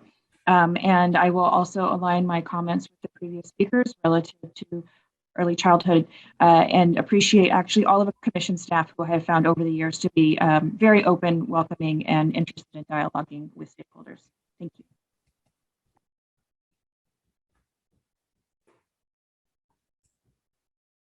Donna Cecil, I believe you made a public comment. Do you I have did. additional? No, I didn't. You called on me in place of Jessica, so I spoke. My apologies. No worries. Are there others? We do not have any additional public comment. Okay, just give it a second. Okay, the public comment period for this item is now closed. Do commissioners have any questions or comments? And I think I will just lead off with a comment to thank the commission staff for partnering with all those who have called in and to getting back with them in a timely fashion and spending the necessary and important time to align this to the new policy shift. So just an extra thanks for that. And thank our public commenters always for being so engaged with the work. Okay, commissioners, comments, questions? This will be an action item, so we will vote on this. Okay, Commissioner Simmons and then Commissioner Gurner-Shire. I want to say I like the item. As we go forward with the post AB 130 world, though, I wonder if it will cause us to look at subject matter in different ways. So as an example, UCSB, my alma mater, has a bachelor's degree in mathematics, which would meet the requirements of subject matter under AB 130. They do not, I believe, have a commission-approved subject matter program that has gone through that process. Well, let's assume they don't, for the purposes of my question. It seems to me that anybody that has a bachelor's degree now has a commission-approved subject matter program because they are regionally accredited and they can offer a bachelor's degree in this with the title that matches the regulations that we approved, I think, at the last meeting. So I'm trying to figure out if there's a way to finesse the language in the future so it'll be easier. I would respond that I think that there we go. I think those are the kinds of questions we will continue to ask and think about. The public comment that Rebecca Harris from Azusa Pacific, that's a perfect example things that we need to think about. I think you're exactly right. In the post AB 130 world, what are all the implications? And we're just learning that as we talk to programs and kind of understand all the intricacies and maybe some policy changes that we might want in the future. Absolutely. Thank you. I have Commissioner Grenier next, and then Chair Sloan, and then Commissioner Francois. Just wanted to point out that a silver lining of the last couple of years is it was AB 130, and just to thank the staff for reaching out to our IHE partners to regarding the feasibility of what is being proposed. So thank you. Chair Sloan. Thank you. I actually have a question and I don't know the answer to it. And I'm going to look to our higher education people who are currently preparing teachers. And that does have to do with the requirement that within the first 60 days of a candidate's admission, the institution must complete an assessment of each candidate's standing in relation to demonstration of the subject matter competence requirement, including whether a coursework evaluation will be needed.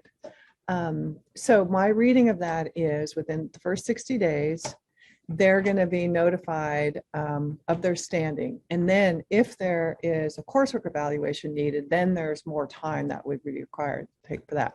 So one of my concerns in reading this is for candidates.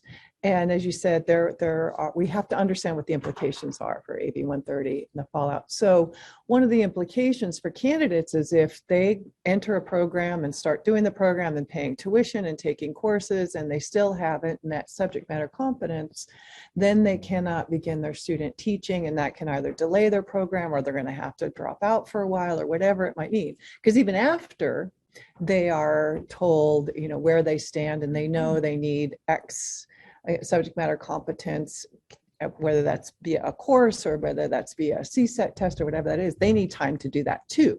So it could delay people. So I want to understand how programs are thinking about this. And I'm just looking at commissioners around the table who have been engaged in this work and what you're hearing from your constituencies.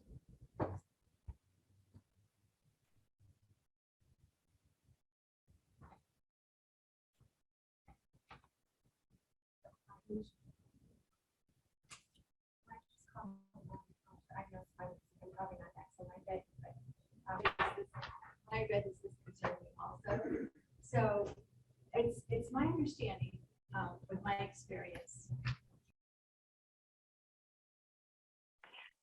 It's my understanding, you know, when at my campus, that when students came into the credential program, all of that evaluation had already been done prior to entering the credential program.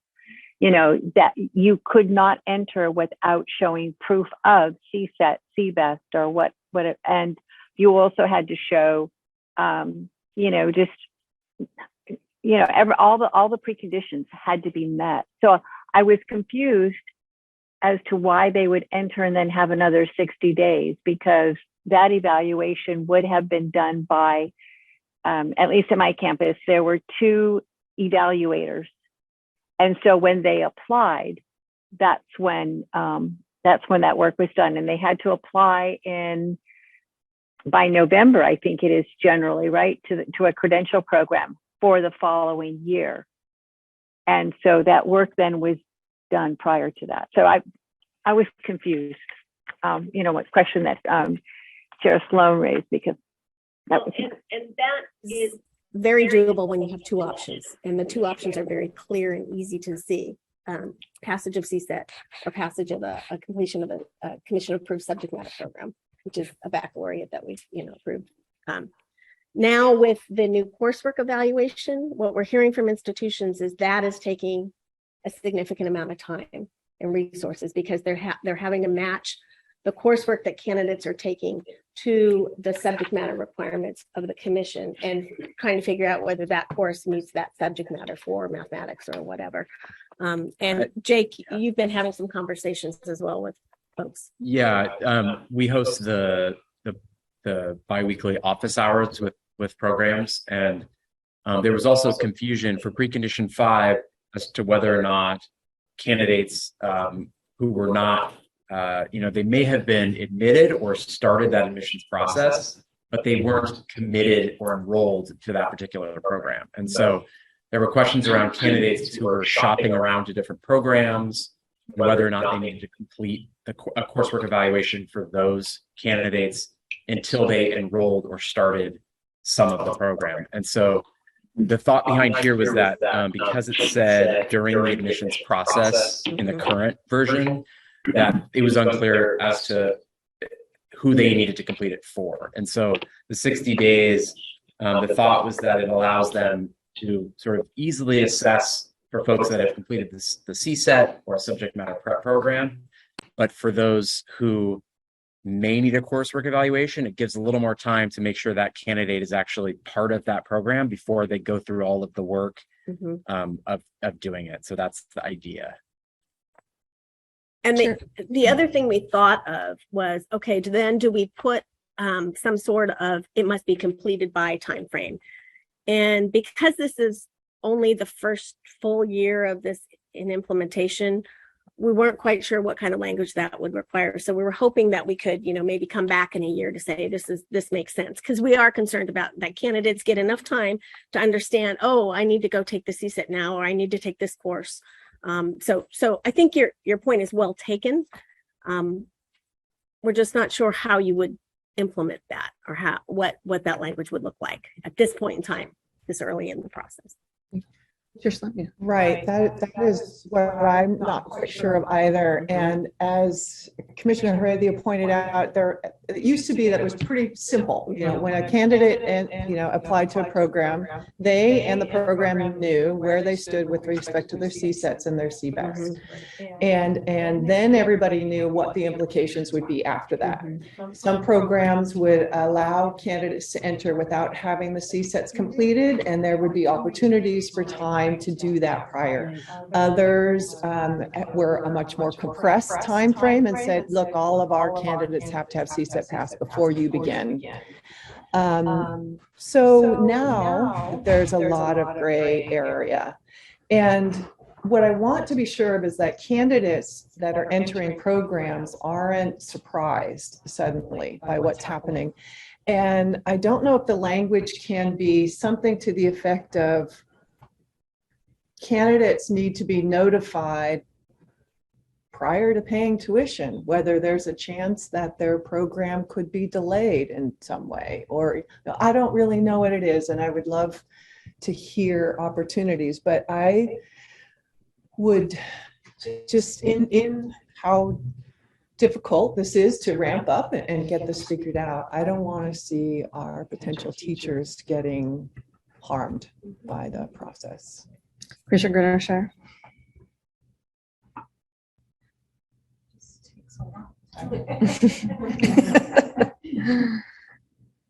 So what I heard from the presentation is that the 60-day window came about after conversations with our IHE partners. So that gives me some comfort in that. I also think we don't know enough yet to be able to understand what that impact. I worry about adding another, I'm getting feedback. It's okay. It's okay. Yeah. I worry about adding another layer to our credential analyst office of notifying candidates. So I'm wondering if we can ask the staff, as they always do, to keep an eye over the next year on the implementation, and then to come back to us, because all of us around the table want to make sure that this does not impact our candidates in a negative way, but also balancing that out with what are we asking staff to do on campuses. I'm wondering if that's a middle ground that's acceptable to the commission. Okay. Yeah, go ahead, Trisha. So I think that's wise. And I'm also wondering if there is a more formal way that we can ask our programs to keep track what's happening and how long it takes. The other thing that concerns me about this process is that one university can approve one thing in a particular way, and another, that somebody, candidate who's applied to two, they're getting two different answers. That's the other big challenge. So those two questions, the length of time and whether candidates are getting different answers from one university to another over the next year, would be very helpful. And I appreciate the opportunity that we can bring this back, and let's plan to bring this item back again when we can make decisions. Okay. Commissioner Francois, you still have a question or comment? And then Commissioner Delatorre, just so you know, we see you too. You'll go next. Yes. Okay. Actually, Chair Sloan asked the original question that I was going to put on the table. And I do want us to have an appreciation for the labor that goes into the evaluation of transcripts by the staff, particularly for really large programs. And I know that just anecdotally from my own institution, taking 2 to 3 hours to go through transcripts. And then I don't want anybody to miss what the last thing that you said, Chair Sloan, is that there's variation across institution, but there's also variation within institution among different credential analysts. And the credential analyst position, from what I'm hearing, is not as stable as some other positions. And so I've heard of candidates who have had 3 credential analysts this year alone entering into the fall, and each of the analysts giving them different information. And it's not fair to the candidates. It adds to this problem here. And then last, I just kind of worry that in my own institution, I'm just speaking for UCLA right now, the 60-day, to respond to your original question, Chair Sloan, what we will do is we will hustle our butts off to ensure that we are within the first 2 weeks of school so that this doesn't happen. But it also becomes a staff issue then, because they're working nonstop overtime to get all of the candidates through. So this is a very complicated process. And while the evaluation of transcripts, I think, is an important option, I would like to hear more feedback from credential analysts during this year, as well as candidates who have had to go through this process from a variety of institutions, so that we can have better feedback on the experience from both the candidate perspective and the staff perspective. Thank you. That's wonderful direction. Commissioner Delatorre, and then Commissioner Simmons, do you have your hand up? Do you still have your hand up? Okay, you have a thing? Okay, as long as it's a thing, but we're going to go to Commissioner Delatorre. Then we'll come to your thing. Thank you, Commissioner Martinez. So going back to Commissioner Sloan's original statement, I do recall when I went through my program, I was notified at the beginning of what the requirements would be, but I came in with my CSET, with everything already, but a lot of my colleagues did not. But they were told after the review that they would need to have that completed by, let's say, 2 years' time. So, and some of them at the end of the 2 years were unable to successfully pass the CSET, so they had to stop their teaching career at that point. So I'm wondering, since there is no time frame, that we keep that in mind so that teachers know, or potential teachers know, that this must be completed by a certain deadline. I think it's important for candidates to know that when they're going through the process. Thank you so much. Commissioner Simmons?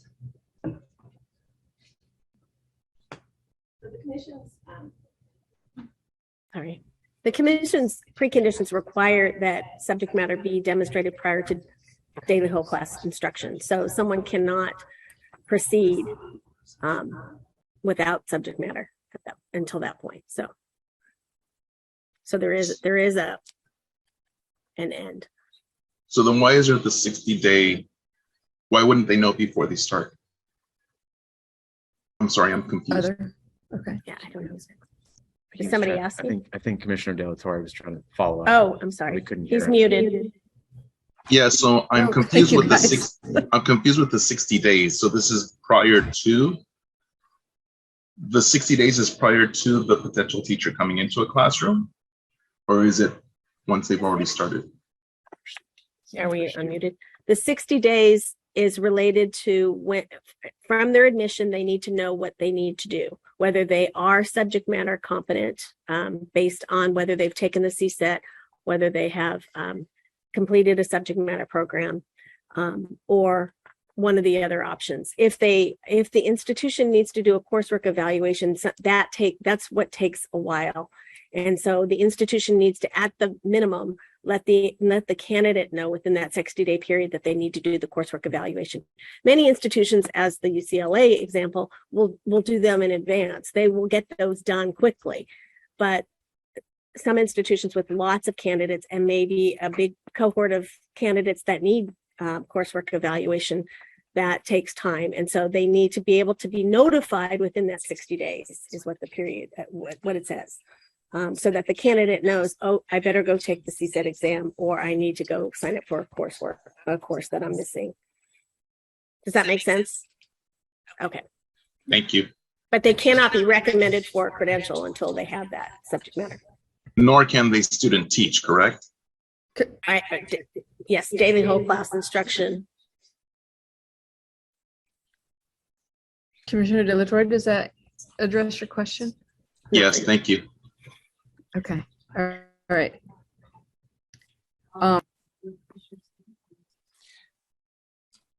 Okay, I want to be sure I understand exactly what programs are required to do, because I've done these evaluations since AB 130 came through for teachers who have single subject credentials, and we're trying to see whether we can get them a multiple subject credential. And if I'm going to do a full analysis and say, which domains do you not have covered? It could take me 2 hours. Probably not. It could take me an hour. But that's not the question you're asking, is it? The question we're asking is, have they met the requirement? All I have to do that is find out whether or not they have taken California history. And if they haven't, I say, no, you don't meet the requirement through coursework. So I don't really need. Now, if you're going to say you have to take subtest 3 of CSET, or you have to take this course, that's going to take a long time. But saying whether, because there's certain courses nobody has. Right. So it's actually more time than that. So the current precondition says they have to make that determination upon admission or during the admissions process. This change would give the program 60 days to even put them in piles. So these folks have CSET, they're good. These folks have the correct major. These folks need a coursework evaluation. This change would give the program 60 days to do that process and to let the candidates know where they fall in that. Mm-hmm. Then the program actually has all the way up until the point when they start daily whole class instruction. It's not ideal because then it leaves the candidate with limited time to take the CSET or to do other things to satisfy it. But the program actually has all the way up until they start daily whole class instruction to finish the coursework evaluation and say that they have satisfied subject matter. Which is sort of the same as it is now. They have until daily whole class instruction to have demonstrated subject matter.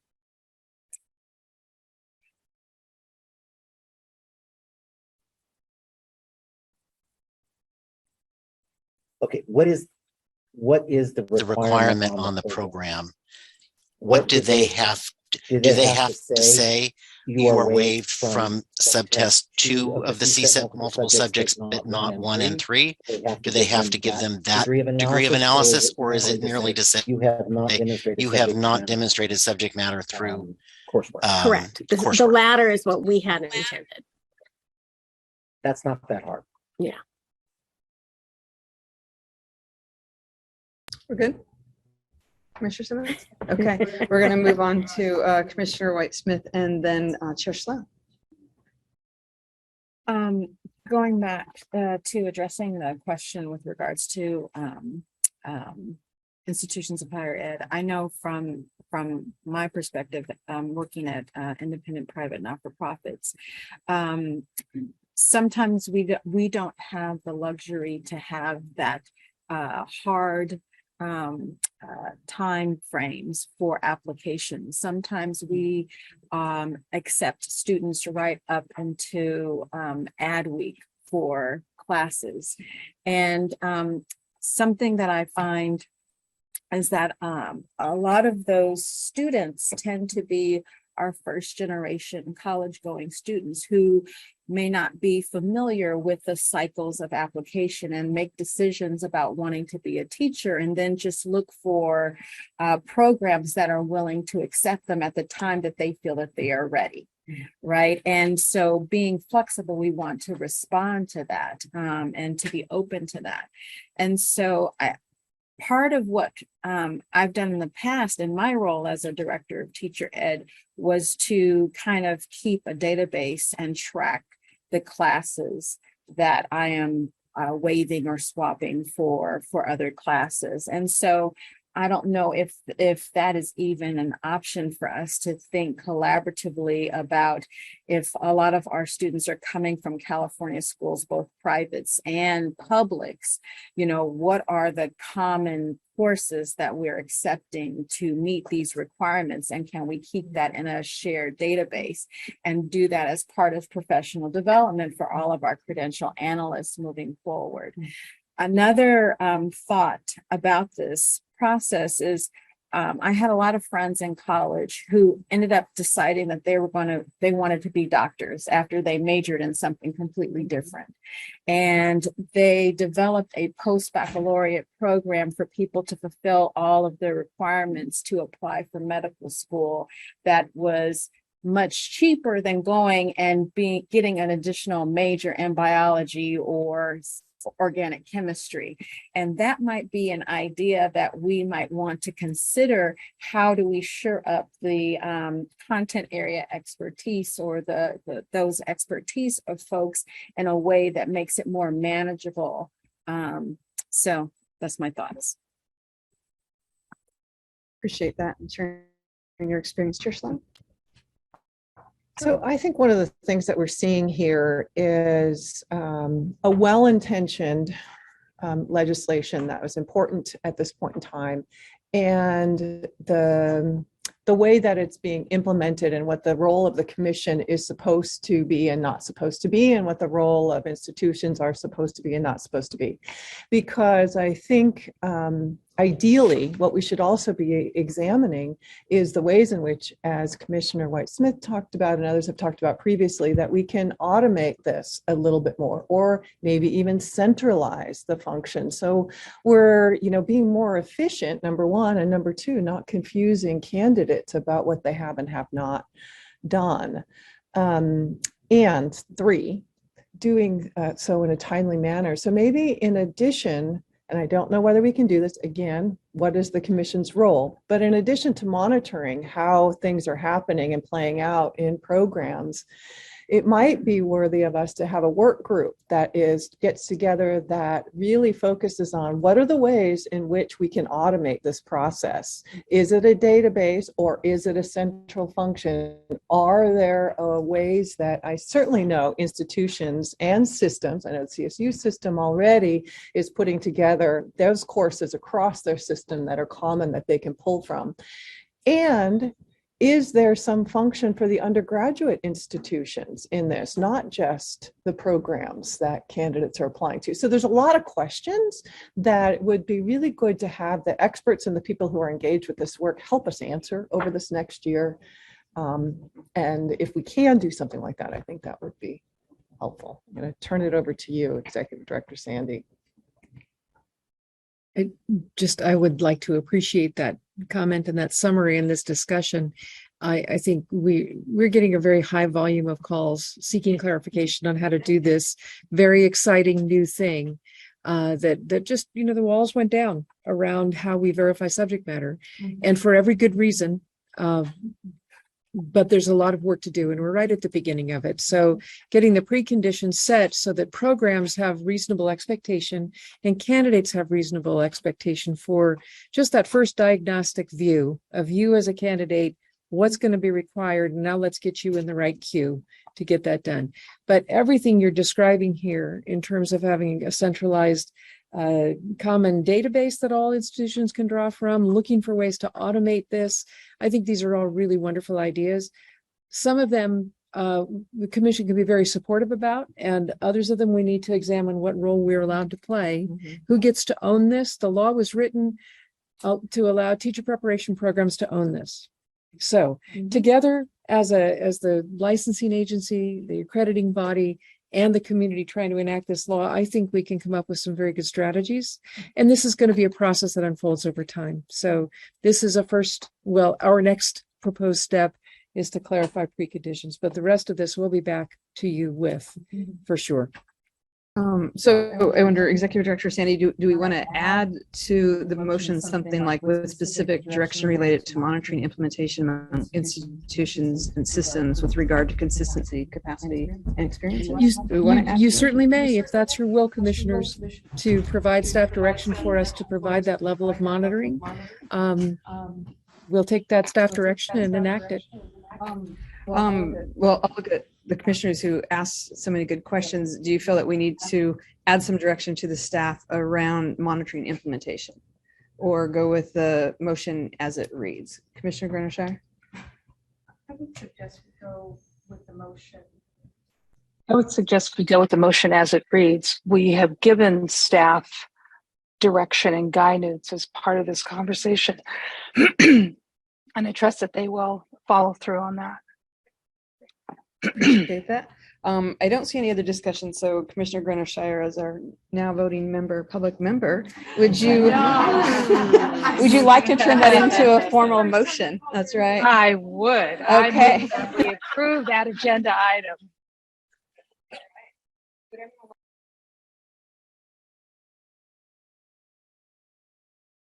All right. So sorry, like another Commissioner Gross. All right.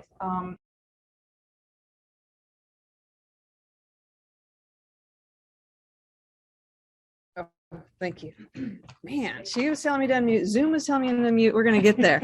Okay, so we have a motion and we have a second. And so will the recording secretary call for the vote? Each member please respond with aye, nay, or abstain. Danette Brown. Aye. Jose Cardenas. Aye. Juan Cruz. Aye. Christopher Davis. Aye. Michael De La Torre. Aye. Marisol De La Torre Escobedo. Makita Granishire. Aye. Megan Gross. Aye. Johanna Howick. Aye. Susan Aradia. Terry Jackson. Aye. Bonnie Clatt. Aye. Monica Martinez. Aye. David Simmons. Aye. Tina Sloan. Aye. Motion carries. Great. Okay. Thank you, Ms. Hickey and Mr. Schuler. And thank you all the commissioners for a really deep conversation around this. As you guys know, we're always ambitious. We hope to get through 4 before lunch. We got through 2 with some very good conversation. And we thought we would go ahead and recess this and go on to lunch and then come back. So I'm going to have no additional items today. I'm going to recess the Educator Preparation Committee until tomorrow. No? We're going to do the Literacy? after lunch. Oh, we are. Oh, my apologies. I am not going to recess. I'm just going to go to lunch. So I don't know about the rest of you. Well, I'm going to go to lunch. So I'm going to go ahead and just break for lunch. Please, if everyone can come back no later than 1:10, that would be great. And we will finish 2C. 2C, and we'll move to Closed session. Oh, we'll move to D? tomorrow. Oh, and we'll move to D to tomorrow. All right. Let the record show. 2Ds tomorrow. Bye-bye. All right, everyone, we're going to try to come back and do item 2C. As our commission staff, might always check. Michael De La Torre, can you hear me? Yes, I can. Oh, good. All right. Okay. Okay.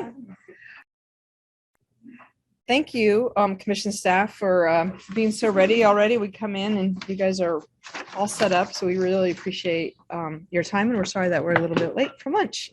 As you all heard before we left, we're going to move on to item 2C. It's an update on the development of draft literacy program standards and teaching performance expectations pursuant to Senate Bill 488. This item is being presented by Nancy Brylerson, Roxanne Purdue. It's an information action item. Ms. Purdue, do you want to begin?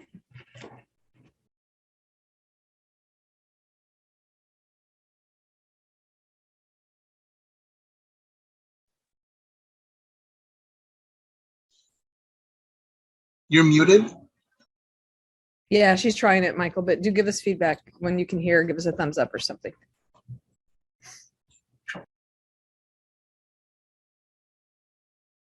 Okay, let's try again. Good afternoon, commissioners. Yes? All right. Good enough. It's nice to see a full table again, though. It's been a while. So welcome to those who have rejoined or come fresh, and thank you for those of you who keep coming back every time. Before you today, as the commissioner said, is item 2C, update on the development of draft literacy program standards and teaching performance expectations, which we call TPEs. So your first acronym of the day. It's pursuant to Senate Bill 488, SB 488, second acronym of the day. Don't worry, I won't announce each acronym to you. You'll just have to pick up on it on your own. So you may recall we brought forward an item to you on SB 488 in February. It was to introduce the bill when it first passed. And then in June, we brought it forward again to present a report to the legislature on the commission's progress that was required on the implementing of the bill. As a reminder, this bill requires preparation programs to include the following evidence-based means of teaching foundational skills: print concepts, phonological awareness, phonics, word recognition, and fluency. Tiered supports for pupils, including reading difficulties, English learners, and exceptional needs. Ongoing diagnostic techniques and early intervention. And then alignment with the State Board of Education adopted ELA/ELD framework. Furthermore, it requires incorporation of the California Dyslexia Guidelines, organized, systematic, explicit, direct, foundational skills and practice, strong literature and language and comprehension component with a balance of oral and written language, integrated methods of teaching language arts for multiple subject, single subject, English language arts, and the education specialist. And then today we are presenting to you the progress we have made on the development of the program standards and the TPEs. As you know, this is an information action item, and with our final draft being brought forward before you for consideration and possible adoption at our October meeting. So this is your chance to provide us feedback so that we can move forward, hopefully with a more clean copy for you in October. So let's review the timeline that we're going to lead us to that point.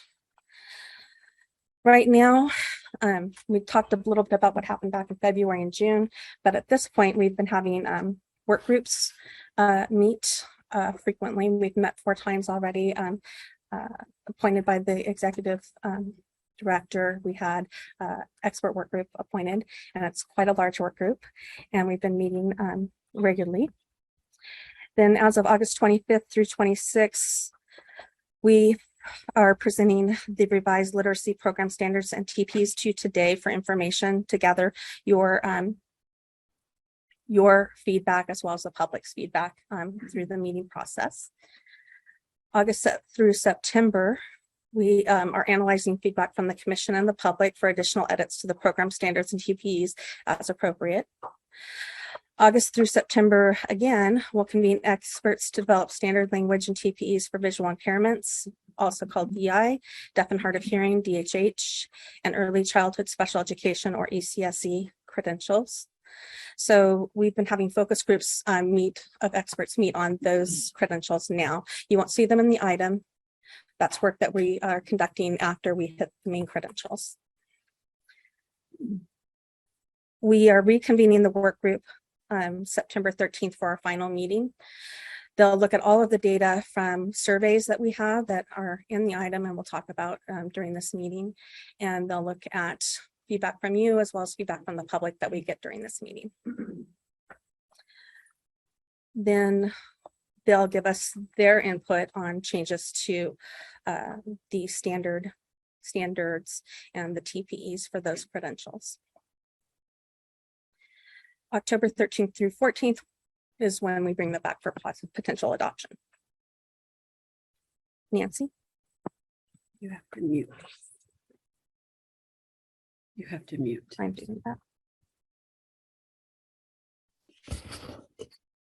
Good afternoon, commissioners. I'm Nancy Brynelson and happy to be with you today.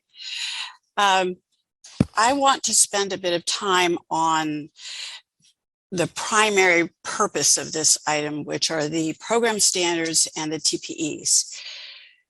Remembering that we have 3 credential types that we're addressing at this time.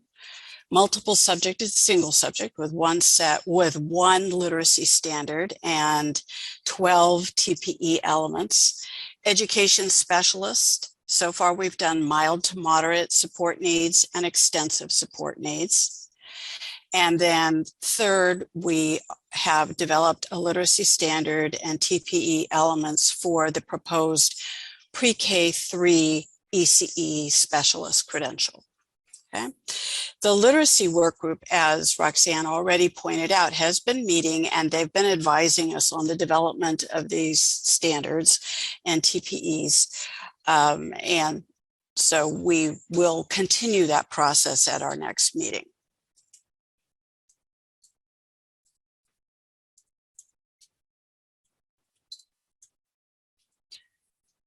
And of course, ta-da.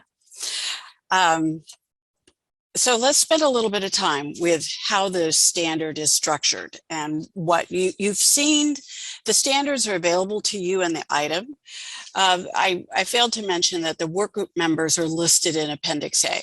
So if you wanted to see who was a part of our group, that was in Appendix A. The standards and TPEs for each of these 3 credential types are included in appendices B, C, and D. We'll start with multiple and single subject. They all follow the same pattern. They all have the same structure. So the first is an introduction and overarching concepts. We're relying on the English Language Arts literacy standards for K-12 students, the ELD standards or English Language Development Standards for K-12, and the ELA ELD framework. So those have been our sort of benchmarks. That's where we're pulling the content for this. In addition, we have been working with the California Comprehensive State Literacy Plan. And so we wanted to reflect content from that plan. For example, you will see multi-tiered system of supports, including universal design for learning. Also, equity, diversity, and inclusion as another point from the state plan, including asset-based practices and materials. Instruction, a third point that is responsive to the age and development of children and students, and the specific literacy goals for each of those individuals. The fourth area, integrated and designated English language development. Fifth area, the incorporation of the California dyslexia guidelines. And then sixth, assessment for various purposes. Formative and summative assessment, including screening for children who are at risk of dyslexia or who may actually have dyslexia. So assessment to generate referrals for additional specialist assessment and diagnosis. Now that's just the introduction. Okay, so there's a lot there that overarches the entire standard. And then we have cross-cutting themes that come from the ELA ELD framework. So there's a paragraph for foundational skills, well, a couple of paragraphs for foundational skills actually. And we try in those paragraphs to make it clear who it's applying to, because we have multiple subject teachers and education specialists. Some of the same things are not required of the single subject teachers, although it is required of single subject English language arts teachers. So there are some distinctions there. The next theme that is addressed coming from the framework is meaning making. Now, meaning making is how a student or child makes meaning from what they read, what they hear, what they, as they write and as they speak. So meaning making is not just what we might think of as reading comprehension, but it's really the whole process of making meaning through all of the processes of the language arts. Language development, crucial area for literacy, and includes all the ways that children and young people progress through the grades in developing their vocabulary and larger constructs of language, such as syntax, their grammatical understandings, paragraphs, text structure, etc. Effective expression, the fourth theme here, is all about how children, students express themselves in writing, through speaking, and as they analyze what authors are doing as they read. And as they're listening to speakers, how are they communicating and what's effective about that? So effective expression is all about that communication, and it includes classroom discussion. So in the standards, there's a standard for collaborative conversation that's addressed under effective expression. And finally, the last theme is content knowledge, which is the content of schooling across all disciplines. So children are learning to read not just narrative, not just literary text, but also informational text. And they're learning to do research. They're learning to evaluate the credibility of sources, all the things that really are affected across the disciplines. And so that's why we're reaching out to all teachers in this process, whether they be multiple subject or single subject. Following on, we have a paragraph in the standard on literacy instruction for students and children with disabilities, and that includes the broad range of disabilities, a particular focus on dyslexia because of the requirements of SB 488 and the critical nature of children's literacy development and whether or not they might be encountering difficulties related to dyslexia.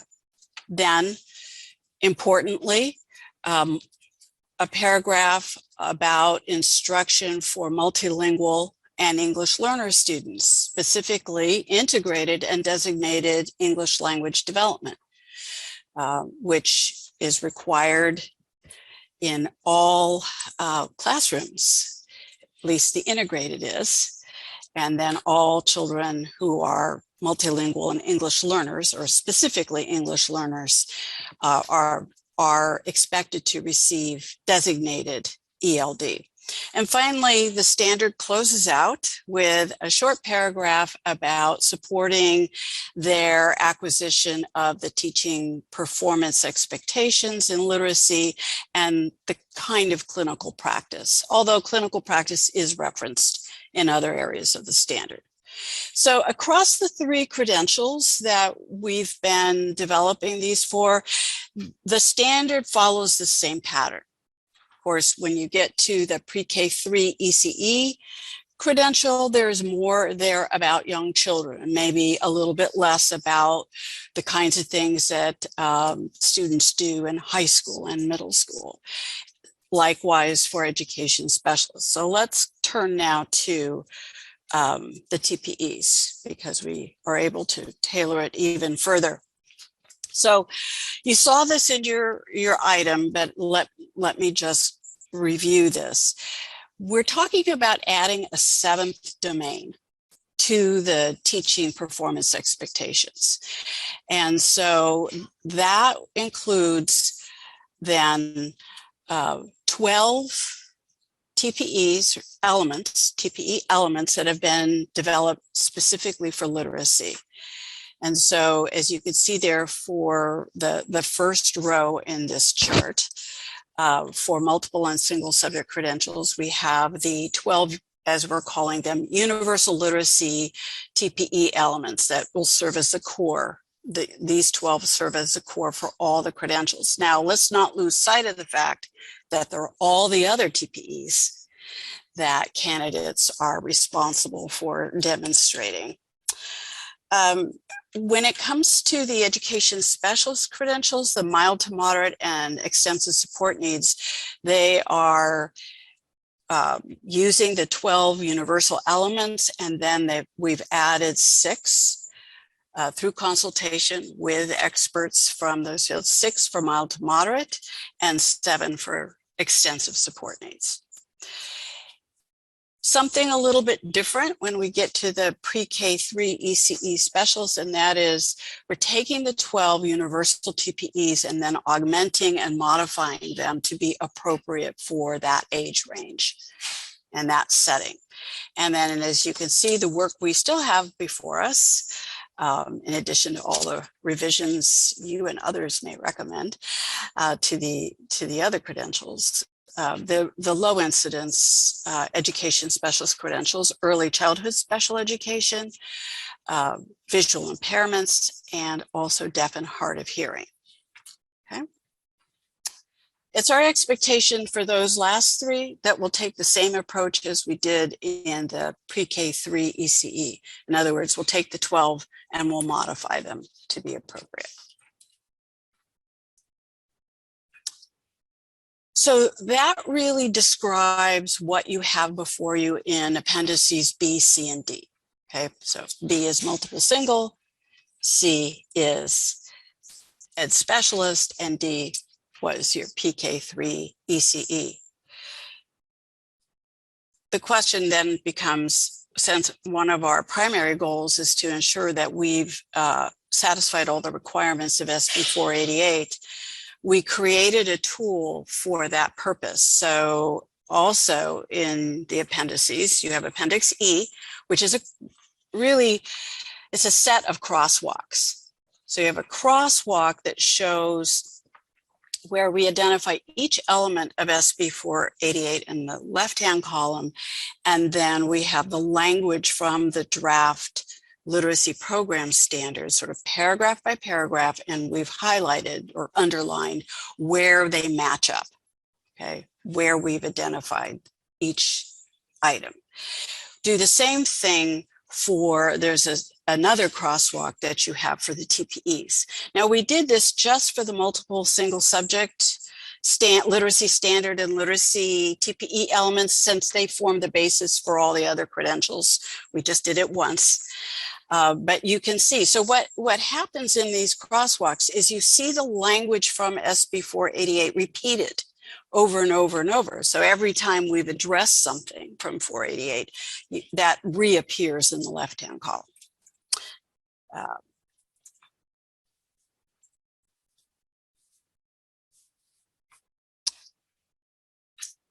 So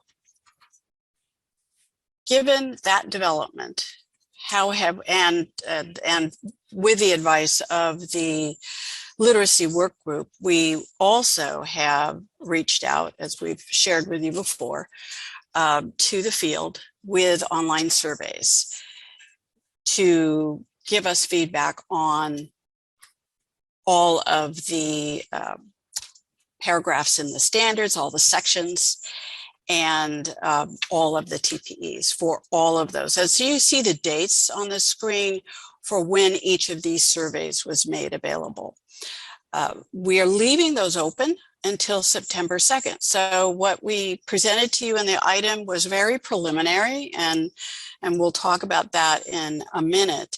We're continuing to collect the data, and we will be compiling that to share with our work group in September. What we're doing for the ECSC, DHH, and VI credentials, education specialist credentials, is we've been doing focus groups with experts from those fields to give us input on how the standards and TPE should be structured. So, as of August 9th, which is when we prepared this item for you, we had 91 respondents. A little bit later, I'll tell you where we are today. But and those were respondents for multiple and single subject. So because there are 3 separate surveys here, only 16 for ed specialist and 25 for PK, the proposed PK3 ECE specialists.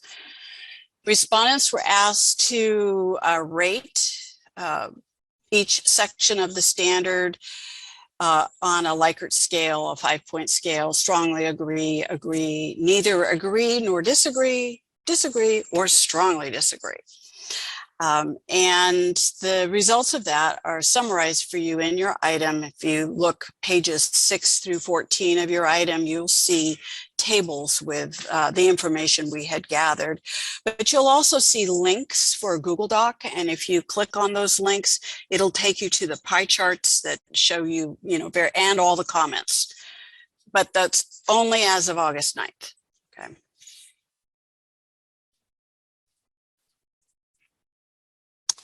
So now I'm going to turn it over to Roxanne to show you the kind of data that we've been collecting using multiple and single as the example. And I'm going to turn on my microphone first so everybody can hear me. I did want to point out on the Google document that Nancy mentioned, where you can see the full range of the Likert scale, if that's, your pleasure. It's on page 7 of the item above table 3. There's a link that says Google document, and that's where you go to see the full Likert scale of responses. And it's also on some other pages as well, I discovered. So we put them there. Yes, we did. Okay, so what you're looking at, if you can see it from your seat to the screen, are the survey results for the literacy standard for the multiple subject, single subject credential as of August 9th. As Nancy said, these data are very preliminary. But what you can also see is that this chart provides an overview on the type of data the surveys are yielding for us. And when you're looking at survey results for a program standard, which this was, and it's broken down by each component of the standard, these are really nice results for our preliminary results. We were very pleased with them. So you can see that we're hitting anywhere from the 90s to 66% on one of them. But a lot of 80s in there. So it's some good, strong results, and we're happy with them. We are looking at those areas that have open-ended comments that go with them. And it doesn't matter if you scored a 90% or if you scored a 66%. If you have open-ended comments, we're looking at them and we're considering them.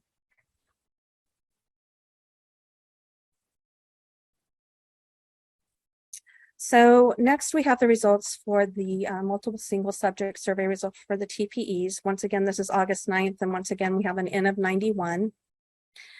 The questions we asked were all TPs, all of the TPs under domain 7, were they clear? Were they related to the job of that teacher? And were they needed on the first day of the job? Or were there something that you would obtain as a more experienced educator? And so you can see that 73% at that point felt that the domain was clear.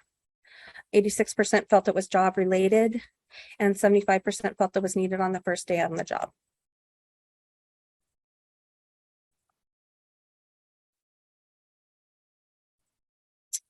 And so next we have what we call a confidence rating in accordance with SB 488 for the multiple subject, single subject program standard and TPEs combined as of August 9th, 2022, still with an end of 91 on this one.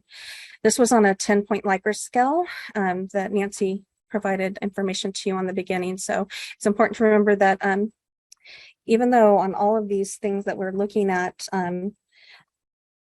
well, on some of them, they have strongly agree and agree that we were looking at the data on, but they also had, if you look at the full Likert scale, neither disagree, agree, or disagree. So it's not assumed that it's disagree if it's not fully agreed. On this one, it's a confidence rating though. And you can see we have some outliers with a 3 there on our range, but even with the outliers, we still managed to go from 7 to 8 on our rating scale and confidence rating. So once again, we're pleased with that. This had open-ended comments though too. Why did you rate that confidence rating that you chose? And so whether you were the 3 or whether you were the, a 10, which we had, as you can see on the range 2, we had 10s. We would read your confidence rating comments and see if they pertain to what we have. And if we needed to augment or add. So, Nancy. Yes. So I said I would share with you more current data.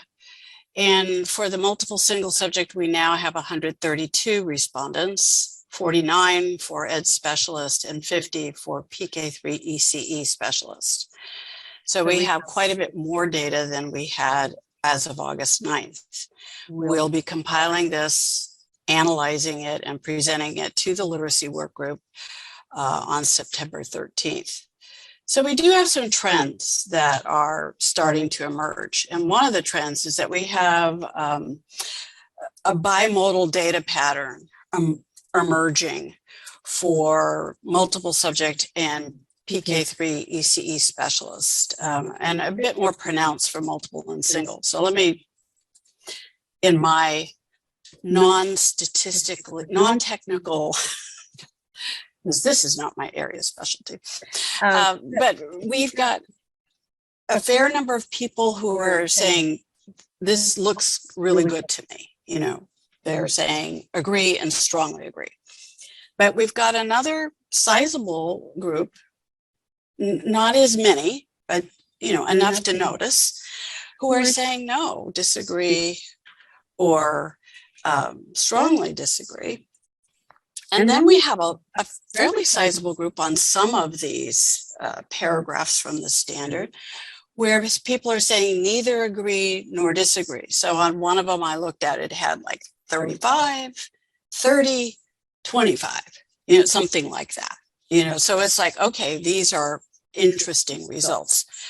The standard in general was rated a little bit higher than the TPEs.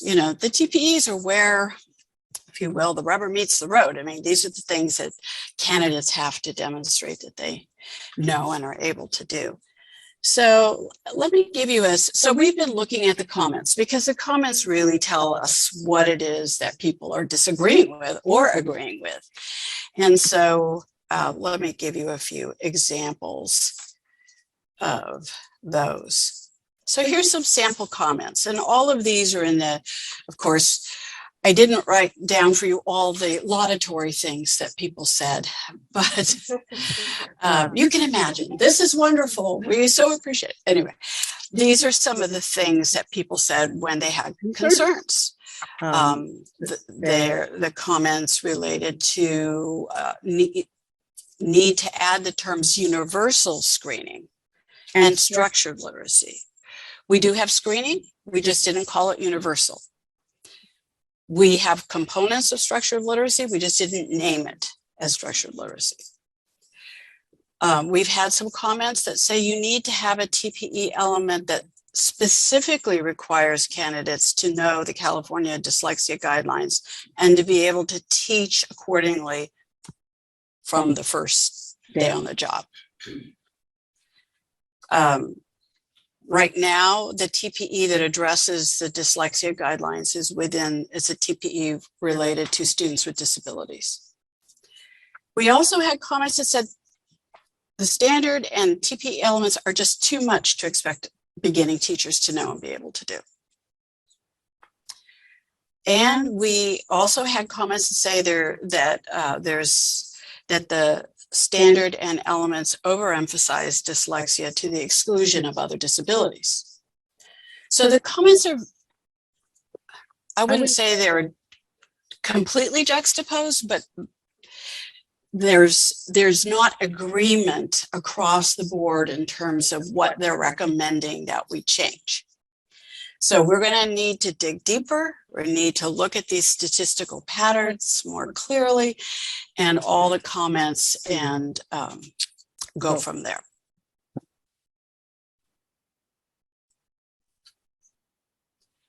So this concludes our presentation.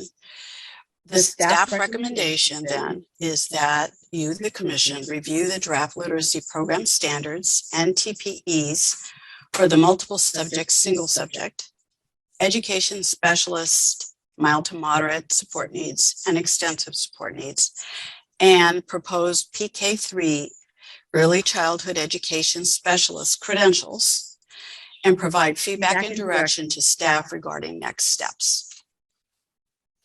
Thank you, and we are happy to answer questions. Great. Thank you all so much.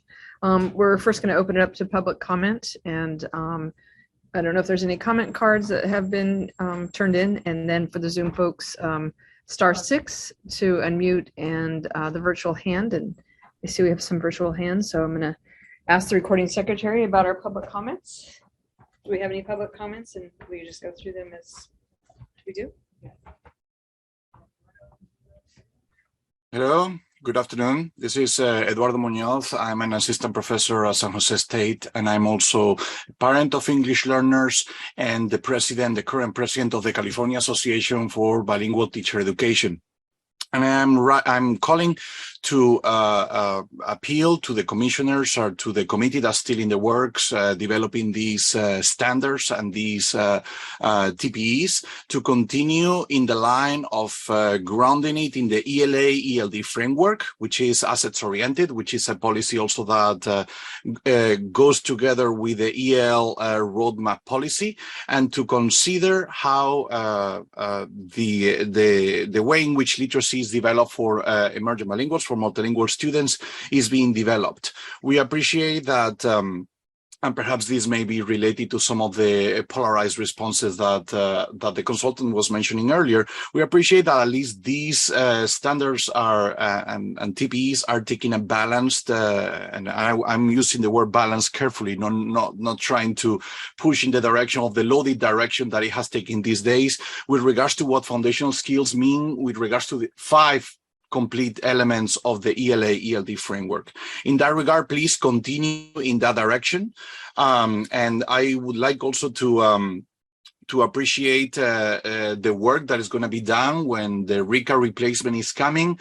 And again, implementation, the devil's in the details and implementation. And I also appeal to the commission that as they develop the committee of practitioners and scholars and technical people to develop that committee, that is a balanced committee, and that it has a focus as well on multiple populations, but particularly on English learners as well as a growing population in our state. Thank you very much for your time. Thank you. And before our next public comment, as a reminder, you have 2 minutes, and I forgot to say that. And thank you to our first speaker for staying within that time.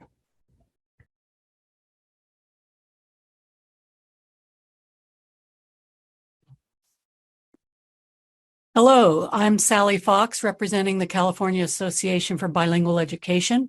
CABE concurs with the written comments on item 2C by our colleagues at CalTOG and CABTE. Our million-plus English learner students need our credentialed educators to fully understand the process of language acquisition, which is complex, developmental, recursive, and nonlinear. Curriculum and instructions specially designed to acknowledge this process includes making meaning through listening and speaking and avoids a premature focus on areas of literacy development that depend upon a prior level of oral language. Oral language includes listening to and comprehending messages by discerning key sounds within a phonological system. EL students will reach higher levels of school success when we fully implement California's breakthrough ELD standards, ELA, ELD framework, and EL roadmap.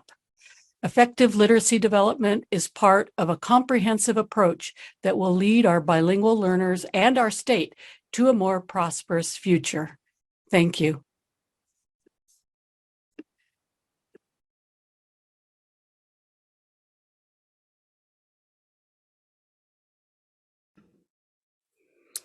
Hi, my name is Judith Rising, and I am a retired general education teacher. I taught 36 years in K through 6 and have many, many years of experience of teaching beginning readers. And I can just tell you that I didn't know as an educator about the foundational skills.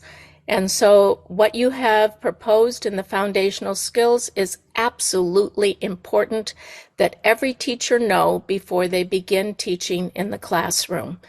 I wish I could just take back all those kids that I didn't learn how teach how to read, to take them back again and give them a second chance.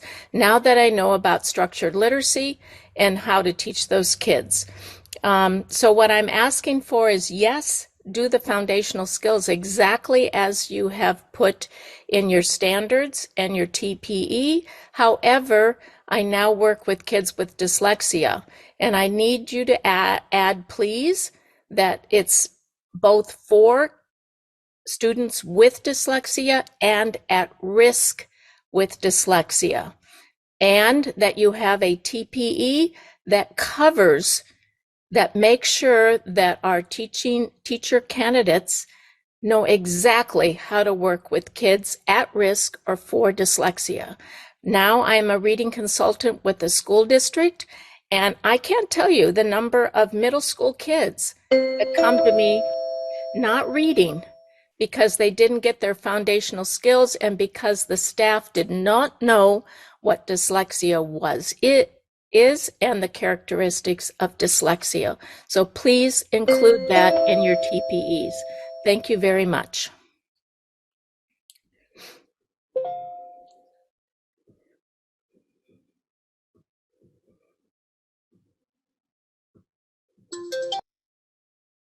Hi, this is Manuel Buenrostro, Associate Director of Policy at Californians Together.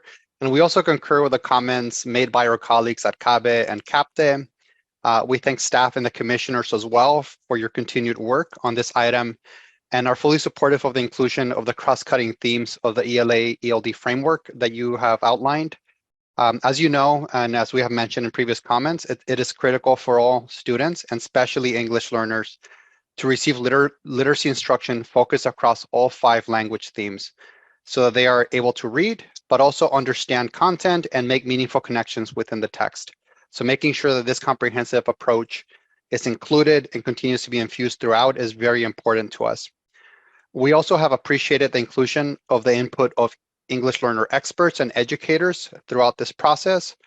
And to continue this, we ask that as a design team that is going to be working with a performance assessment team and evaluation systems group of Pearson is appointed in the fall of 2022, that we include representatives and individuals with expertise in teaching reading to dual language and English learner students within that. Thank you again for your continued work, and we really appreciate you continuing to take our input. Thank you.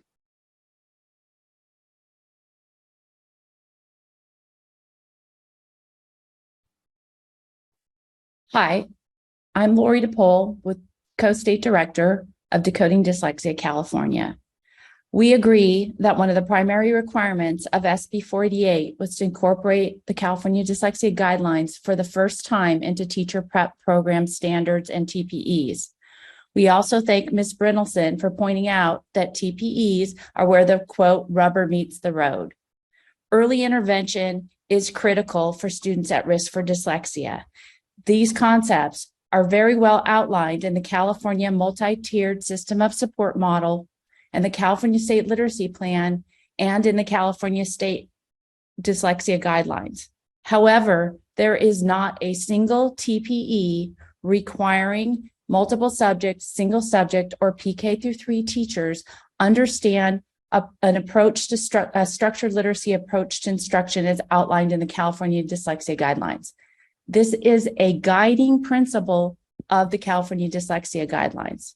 Without incorporating this into TPEs, we are falling short of the statutory requirement to incorporate the California Dyslexia Guidelines. Thank you for your continued work on this effort. Recording secretary, are there any other public comments? All right, thank you so much. And thank you to all of those who took the time to call in and provide us with your public comments. I'm now going to close the public comment period. And for commissioners, this is an information action item. There won't be a vote. However, the staff has requested feedback from commissioners on the draft standards and TPAs, as well as the plan next steps. Do commissioners have any questions or comments on this item? Okay. All right, Commissioner Danette, I say your first name. That's right. Danette, Commissioner Brown. All right, this is my first time speaking as a commissioner, so I'm going to ask for a little grace. I tried to make a list here of things, so I had 4 things that I wanted to say. Number 1, first off, thank you so much for putting together such a comprehensive item. And as someone who works every single day as a reading specialist, I am so excited to see the ELA, ELD framework so well represented in what we want teachers to know. So I have the next 2 items are really on my wish list for future conversations. And I'm going to be kind of specific with the first one. With regard to moving forward with modifying standards, specifically with the PK3, I want to echo something that did come up in the PK3 work group, is that I want to be mindful as we move forward that there is significant overlap between the multiple subject and the PK3. And so as we move forward with those modifications, we want to be mindful of that so that we don't come out with an end product that makes one seem better or different than the other, knowing that there is significant overlap in the grades and the skills that someone would need to teach those grades. So just moving forward, something to stay mindful of. Going the other way, big picture, I would love to hear more as this TPA is developed about how this fits into the scope of all the assessments that teacher candidates take. Because I don't want to create this robust, amazing assessment in isolation, because I want to see how this plays out in the full preparation program, the time it takes to achieve this. So just looking forward to hearing more about that. And then my last comment is, let's finish strong with that survey. We know that summer surveys sometimes don't get the attention that they wish they would. And I feel like everyone sitting around this table has friends that we could reach out to and say, hey, guess what? You have until September 2nd to have your voice be heard, because I think it will help us make decisions for the future. We need to hear from everybody and as many as we can. While 91 is great, wouldn't that be amazing if we had 901? Thank you.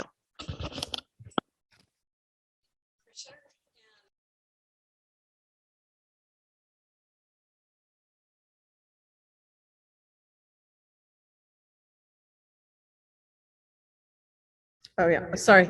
I was on mute. Commissioner De La Torre and then Commissioner Brown. Thank you, Commissioner Martinez. In reviewing the literacy, I also want to echo that it's fantastic work. I really enjoyed reading all of the details and information. I appreciate the Google document. I went through, looked at all the comments. I was very impressed by the amount of work that went into this. So thank you so much for that work. But in reviewing the literacy work group members, I wasn't exactly sure what the representation of the early childhood education was within that group. I couldn't pinpoint it. And I saw very little input from the ECE community, and I'm not sure if that's my error or if I'm just not finding it. And in addressing multiple comments from the ECE community, and as an ECE educator, I know that the importance of play and the importance of play-based literacy development, and especially for the PK3 credential, that would be something that's very important because it's very different how early childhood learners learn literacy development than multiple subject teaching. So it would be very important to have that distinction. And I think that might be one of the reasons why we had that bimodal response, because it's early childhood education is very different. So I would like to see more of that addressed explicitly, especially for the PK3 credential. But thank you for all your tremendous work. It's wonderful. Thank you, Commissioner Delatorre. Commissioner Brown and then Commissioner Platt. Well, my colleagues ahead of me have said at least two things that I really wanted to think about. Thank you, Danette, and thank you, Michael, for describing and looking at that PK-3 carefully. Early literacy is not identical, but it overlaps, just like PK-3 isn't identical to multiple subjects, but it overlaps. And so my two questions were, one, I guess a little bit of a concern, I guess I could say, as I looked at page 17 in terms of the work group, which Commissioner Delatorre brought up in terms of that that voice being there in the work group. But secondly, as I looked at the survey with the 25 members, there was no response from community college and no response from someone who had the child development permit. And it may be that now that that size has doubled, that those two groups are represented. And if they aren't, that's a gap. And I'm really appreciative. You do tremendous work. We learned so much today, and thank you for the Google link, but it's only open for one more week. And I want us to think about that if we really want, if there's some voices that haven't been heard, to make sure those voices are heard so we're making the right decisions inclusive. And I'm sure moving forward, the PK-3, all of those voices would be part of that new credential and having a voice in there. Yes, please. Just wanted to let you know that we did advertise through, and we still are, the PK3 newsletter, PK3EC newsletter, and listserv. So, yeah. But as everyone noted, it was summertime and now they're back.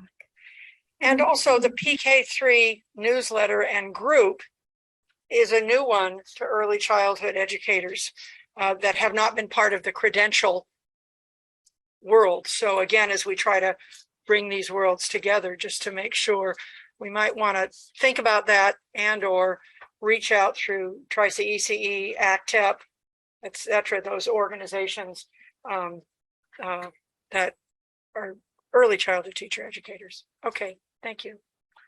Thank you, Commissioner Brown. Commissioner Klatt? And before I start, Commissioner Gross, did you have your hand up before me? Are you sure? Okay, because I saw that. I wanted to make sure I wasn't cutting in line. So my comments, actually, I want to look at the other side. As a secondary teacher, I noticed some of the comments reflected some of my own questions in the need for clarification for what this looks like in the secondary world, because I think it's much different in practice what literacy instruction looks like and reading instruction looks like. So I echo those questions that I saw in the comments and would like to see maybe if we can get more secondary teachers included in that survey. With that said, I have two other kind of comments. One is paragraph 11 in the crosswalk, it's on page 58, was I think my favorite paragraph in this whole item. I just love that paragraph and I wanted to lift it up a little bit because I think it addresses more of the secondary, dilemma, for lack of a better word, that this is not just an English teacher issue at the secondary level, that literacy is important across disciplines. And I think in the secondary world that often gets forgotten and lost. And so I really loved that that was pulled out. Again, I think it's EPC 2C 58, page 58, paragraph 11 on content knowledge. I loved that that pulled out that importance of reading across disciplines. And then my last comment, and I don't know if some of the people in from the college community can answer this now or not, but I think the ELA single subject credential program is packed full already. And so I'm really curious, and I know the law is written this way, and I'm still confused by why the law was written this way, to either address literacy for all single subject teachers, but they put it into specifically ELA.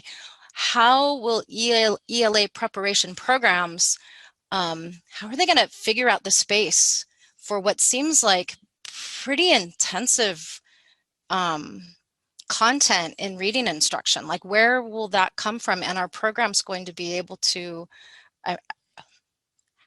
how? I guess I don't know if anyone knows the answer to that or not. So those are my questions or comments. In 488, the single subject ELA isn't held to the examination, the assessment. So no, multiple subject is, but single subject is not. So they will be learning more ELA, but they won't be held to the performance assessment. Well, thank you for clarifying that, because that was a It's, misunderstanding on my part. And so thank you for setting me straight. Thank you. Okay. Yeah. Commissioner Gross? Thank you so much for this comprehensive item. I'm going to get in the weeds a little bit with semantics around the literacy instruction for students with disabilities. And so I'm really excited to see this paragraph in this call out. And I love the asset-based approach to the language in the program standards. But I have a wondering. So in the program standards for our multiple subject and single subject English teachers, the final sentence, programs help candidates understand their responsibility for providing initial supplemental instruction and for collaborating with families and specialists to gain additional assessment and instructional support as needed. Completely agree. If we go to that same kind of sentence for our education specialists, in theirs, it has an understanding of multi-tiered systems of support and value of providing instruction in an inclusive setting. And so one of my wonderings is, can we also embed that within our multiple subject, single subject expectation? Because otherwise our education specialists are being trained that we can provide this intensive instruction through in-class support, co-teaching, and our general education teachers are not being prepared that way. And so when the ed specialist comes in and says, okay, I'm going to push in, I'm going to run this small group, they're like, no, you're not, get out of here, right? Like, go to the other room. And so I think kind of establishing that parity in the program standards. And then your comment about the TPEs is where the rubber hits the road. I would also love to see it in the TPE for our multiple subject and single subject candidates. So for ed specialist, it's MM and EX 7.3. And so it wouldn't be the exact language because it's about how ed specialists provide intensive instruction. But that TPE includes collaboration with colleagues and specialists to provide this instruction within general education classrooms. And I really want to see us embedding that in our general education candidates coursework. The number one comment I hear from the field when I'm out supporting classroom teachers is, no one taught me how to do this. And we're burdening our education specialist teachers with teaching their colleagues how to do it. On top of the fact that I do appreciate the comment of what are we expecting people to do, because we're asking ed specialists to carry this really heavy load and have more additional TPEs to address the really unique needs of our students with disabilities. So I would just love a revision on that and inclusion of that for our general education colleagues, so that it's not a surprise when they are entering their first classroom. Thank you, Commissioner Gross. Commissioner Francois, and then Commissioner Brennershire. Thank you. I cannot begin to imagine the amount of work that went into doing this and the complexity of this. And I just appreciate everybody who's been on these committees and the staff for not just the volume, but again, taking up the complexity of the work. Having said that, one of the comments really struck me, and that is, this is a lot for a brand new teacher to be expected to know and be able to do. And we're asking them to do this at a time of teacher shortages, at a time of economic, I'm not going to use the word crisis, but it's just for me, it's an interesting time to be expanding what we're asking, we call them novices to do within a year. It's a heavy lift for educator preparation programs. As I think about how we prepare multiple subject teaching candidates and how my sister campuses prepare single subject candidates, I can't imagine the kind of curricular shifts that are going to need to take place to make this actually happen, not just on paper, but in real life. And I think that while I appreciate aspirational, I also appreciate the pragmatic of this kind of activity, and the cost associated with it. I'm sitting here calculating in my own mind, I had to hire faculty for my small program to accomplish all of this. The cost that my university would have. And I know that's not helpful, but these are just observations that I want out on the table. The other thing that is striking to me is, and you said that this was some of the definitional issues are gonna be taken up in a glossary. I'm looking at cultural practices, cultural literacy practices, culturally sustaining literacy practices, culturally relevant literacy practices, translanguaging. I bring those up because earlier someone said with a different item that we would bring experts to the table to help with us to understand what is meant by these. And I want to make sure that we bring experts on the table who, with any of these, you can get different definitions. And I think the commission has to be very clear about what we mean when we say translanguaging, that we don't just pull a definition out of a dictionary, we don't pull it off of a website, but we have conversations about what does it really mean to us based on expertise from the field. It reminds me of the long conversations that we had about funds of knowledge like 2 or 3 years ago. And that seemed like a pretty easy lift. Some of these are not so much so. And then my wondering is, what then happens in induction? Like all of this expectation in the pre-service year, how is this continued on in through induction? Because the volume of what we're asking programs to do and candidates to know, I would imagine they'll end up with a surface understanding, a foundational understanding of all of these things, but it's gonna have to be followed up in induction in a really deep, meaningful, sustained way. So that's what I have to offer today. As self-directed by the candidate as to what they need to work on. So it's not gonna, the induction program doesn't pick the area they're gonna work on. It's the candidate who self-directs what they're gonna focus on. In consultation with their mentor.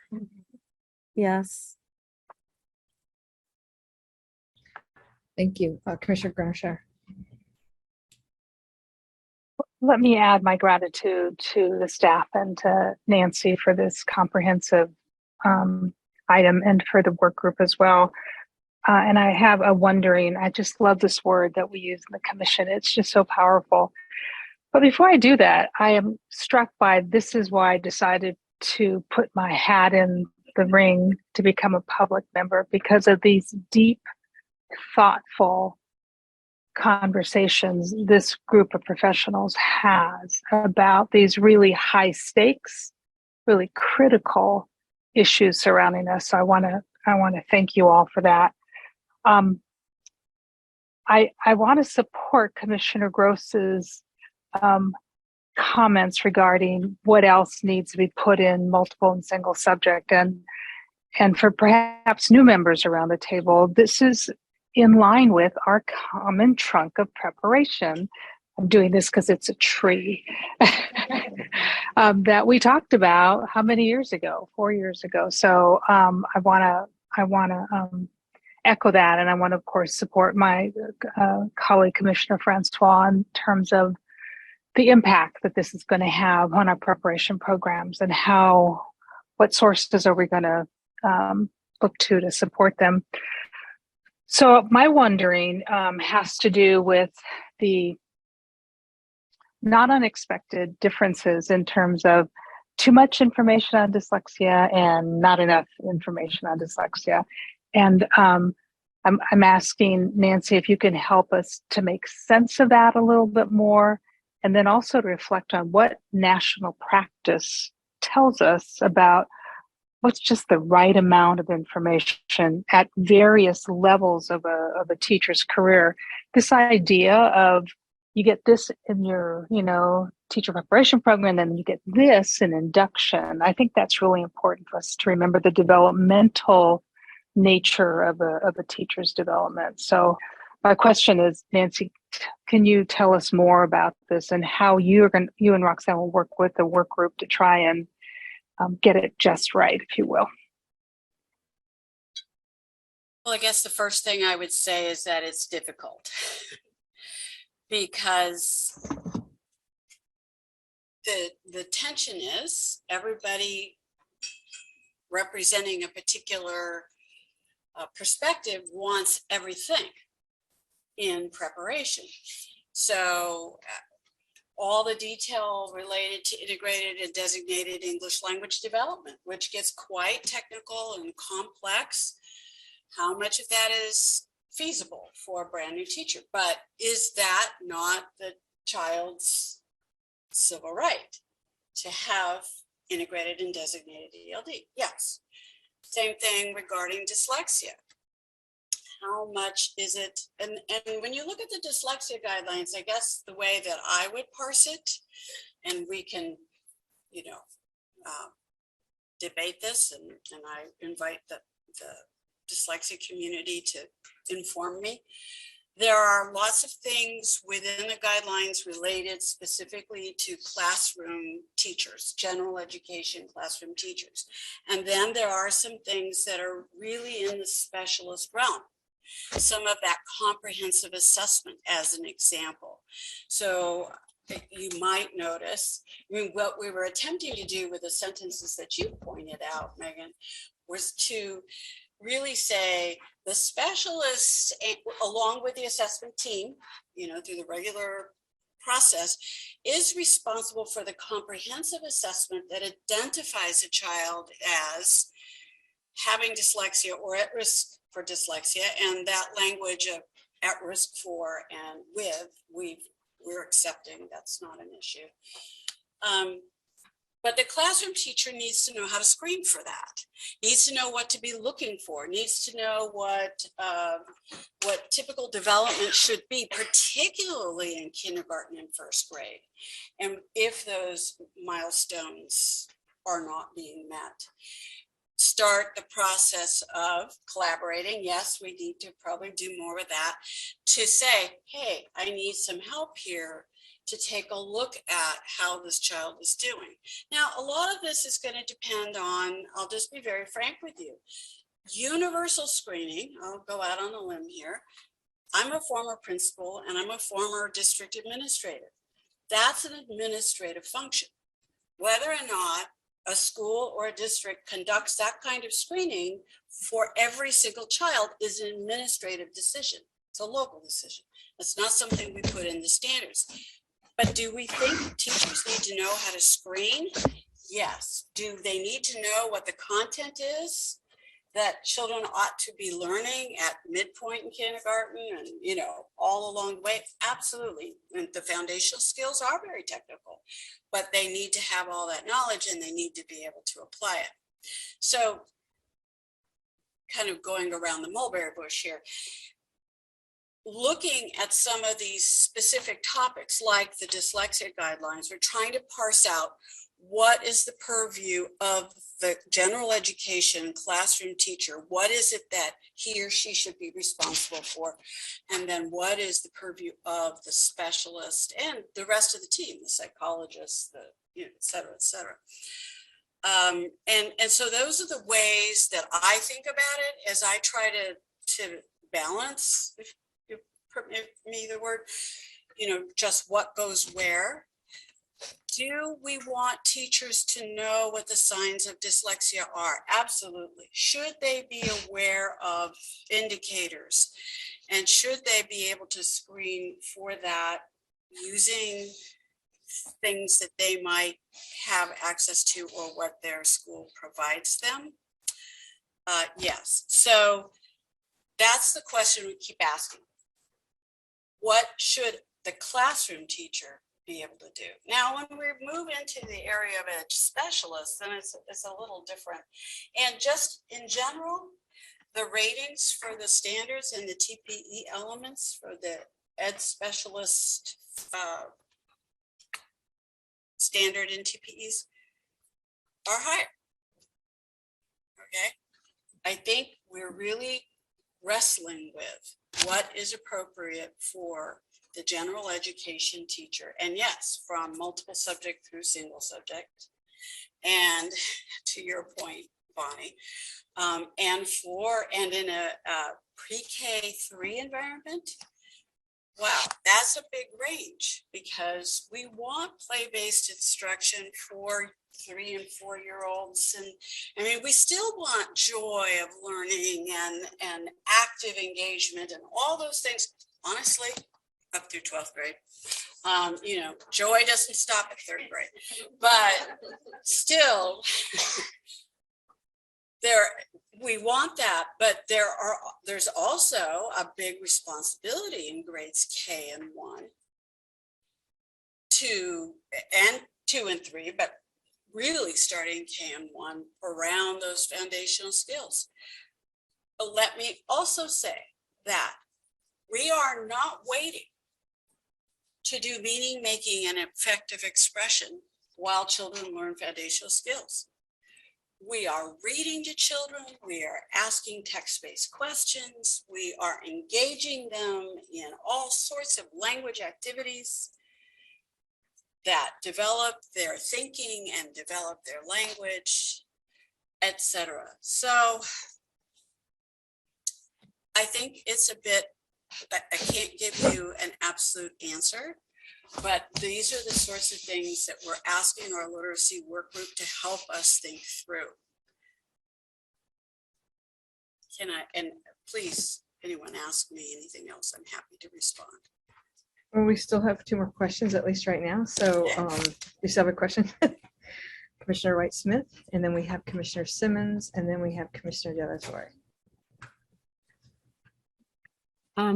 I too just want to thank you so much for the comprehensive nature of this, you know, both as a teacher educator, a former kindergarten teacher, and as a parent of a young adult who also experienced dyslexia growing up. And with that in mind, that was always something that was top of mind to me. I grew up in California, so you know, I remember having the books, the decoding texts that had no meaning whatsoever, and having the difficulty of getting through that. And then moving into my own teacher prep program in the early 90s, and being trained as a teacher of literacy without any of the foundational knowledge and skills that we're talking about today. And as I said, former kindergarten teacher, as well as other grades. And now coming into this age, you know, I am working with faculty who are my generation of educators. And, you know, we still have a few years left in this game. And so thinking of how do we retool our knowledge base for ourselves in order to really do what needs to be done for our students and those future teachers is going to be a lift for us, because just hiring in new experts is not going to be the answer for that, because well, for many reasons. So for me as a dean and also as a teacher educator, how do we support the professional development of our colleagues in order to really do right by our future teachers is going to be really important to think about. It's going to be an investment at every level. And then also to just supporting Commissioner Gross's statement with regards to having balance in the general ed as well as the ed specialists pieces. As we are developing, you know, programs that offer both ed specialists and general ed credentials, we want our general ed students to understand the true value of what they're getting. And I don't want to hear anymore, why am I learning this? I'm not going to be a special education teacher. I think that we need to do something with regards to how we frame this in order to understand the importance that we need to stop segregating that knowledge, and that is something that all teachers need to know and be able to do. So anyway, thank you for this. Thank you for your comments. Commissioner Simmons? Well, I really enjoyed the item, and I appreciate all the hard work.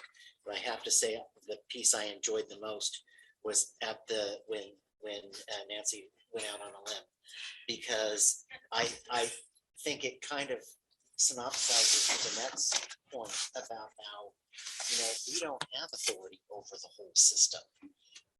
We have authority over the training of new teachers, and I often think it's not fair for us to make them the fulcrum of change, where that we have the most vulnerable people in the system, and we're expecting them to be the means by which we make change.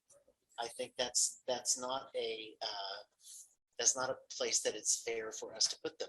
I remember there was a time when I think the capsules talked about boardsmanship and working with school boards. And then I'm thinking the majority of people that are in our APA programs, you know, or getting their induction, are assistant principals. Well, they don't work with school boards. So I think whatever we do, it needs to have an eye towards what is it that a beginning teacher is going to be able to do, given their role. And I don't want to over ask our most vulnerable people in our system, which are the new teachers. Thank you. Commissioner De La Torre, and then Chair Sloan. Thank you. I just wanted to reiterate something that came up again today, that for the non-ECE community, they just don't understand that play-based learning in early childhood isn't just for the joy. It's been researched and proven that that's exactly how they learn 3 and 4-year-olds, is through play. So if common sense, you would think, oh, let's bring all of these things like phonics-based instruction at an earlier age, just do it earlier, it's not going to work. The same way that standing up a newborn is not going to make him walk. So the thing about play-based, it's not about the joy. That's specifically the way that early learners learn. And so that's why I thought it was important to include that for the pre-K 3 credential, actually even multiple subject, because if you work with kindergartners, they're still within that developmental stage. all the way up to second grade sometimes, depending on the child's development. But especially for preschoolers, it's imperative that play-based learning is emphasized so that we don't have preschool teachers who start teaching phonics and making a preschool classroom a first grade copy, because that's not going to work. It's going to damage the children. And so and if my colleague Kate can add to that. Well, I'm glad you made the comment, because I think you're right. And I want to be very clear that the content we've specified that's are based on the standards, and the standards don't begin at age 3 nor age 4. And the standards for kindergarten do not have children reading chapter books. So I do want to make sure, particularly in the PK3 credential, but for multiple subject too, that no one is thinking that we're trying to push this content down to earlier ages. That's not appropriate. But the precursors, playing in a dramatic play area where you're pretending that you're waiting tables and taking orders and doing play writing or making lists for the chores that my brothers and sisters have in the household. There are lots of ways to do literacy related activities that are play based and that are within the sort of naturally occurring things that are fun for children, and it is the way that they learn. It's the way babies learn. It's the way toddlers and preschoolers. So we're aware of that. Exactly how to put that in the standard, has maybe haven't quite figured that out yet. So certainly invite you to help us. Thank you. Chair Sloan and then Commissioner Jackson. I'm going to make this fast because my colleagues know so much more about literacy instruction than I do, but I have been in teacher education for a long time, and I do share the concerns of my colleagues with how we are going to ensure that our teacher educators are learning and where our programs are retooling, and how we are also thinking about the spectrum of preparation into induction and the kinds of supports that candidates going into new teaching spaces and new grades will potentially need, and it's something that we should always keep in mind. I'm also going to go out on a limb again with what is the role of the commission, and I think more and more as we think about, what are we calling it, reset. What is our role as supporting opportunities for learning to our community of educators and teacher educators? I know I'm looking at Amy Rising with all the performance assessment work, and she has a whole community of learners that are learning the work, not how to administrate an assessment, but what does it mean when a teacher is doing X, Y, or Z? How do we know? What's the evidence for that? We have another community of learners that I'm familiar with. It's a community of supervisors in the UC system and now beyond the UC system that got together back in 2020 to share practice about how do we prepare teachers when they're working in an online environment and we can't even go into their classrooms. And so everybody needed to learn, and the way that community of practice learned well is in a structured, organized conference where people did presentations, brought their actual artifacts of practice. Here's some observation protocols that we use. Let me show you how we do it, and let's discuss it and see how it works for you. And here, you can have it. It's yours. There are a lot of excellent literacy teaching practices going on in teacher preparation programs around our state, and providing an opportunity for our colleagues to share and everyone to learn under a framework. That's the other thing. We have lots of conferences for teachers and teacher educators, but the framework is pretty broad. But when it's very structured around our program standards and around our performance assessments, people can connect better in those ways. And we have some great organizations in our state that can help us organize this. CTC could do it. California Council on Teacher Education can do it. Elements within our public and private universities that have already developed networks and network communities of learners can do it.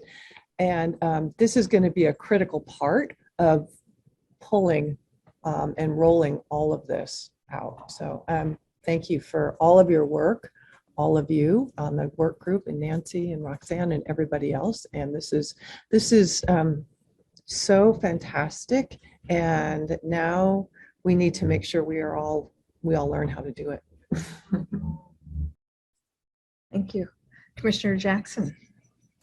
Yes, and I know that, first of all, I knew this item was going to be important and that we would have great discussion about it and great comments about it. And I've really appreciated all of the comments, what I've thought about, especially with Commissioner Gross, and then some of our public comments. This is a state that is very much leaning, we all know, leaning toward multilingual, bilingual, dual language, and all of that.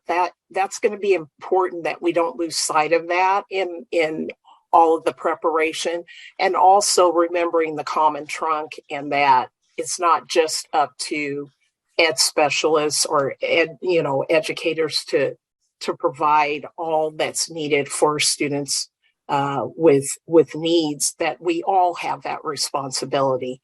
But I also wanted to highlight something that struck with me from a public comment. There's educators that have been in this field their entire career and really didn't know how to instruct for reading and instruction, especially multiple subject educators. And I can include myself in that. The preparation is laying the foundation, but we need to be real here that this is going to be a career-long learning about instructing and reading, a career-long learning about literacy and what is important.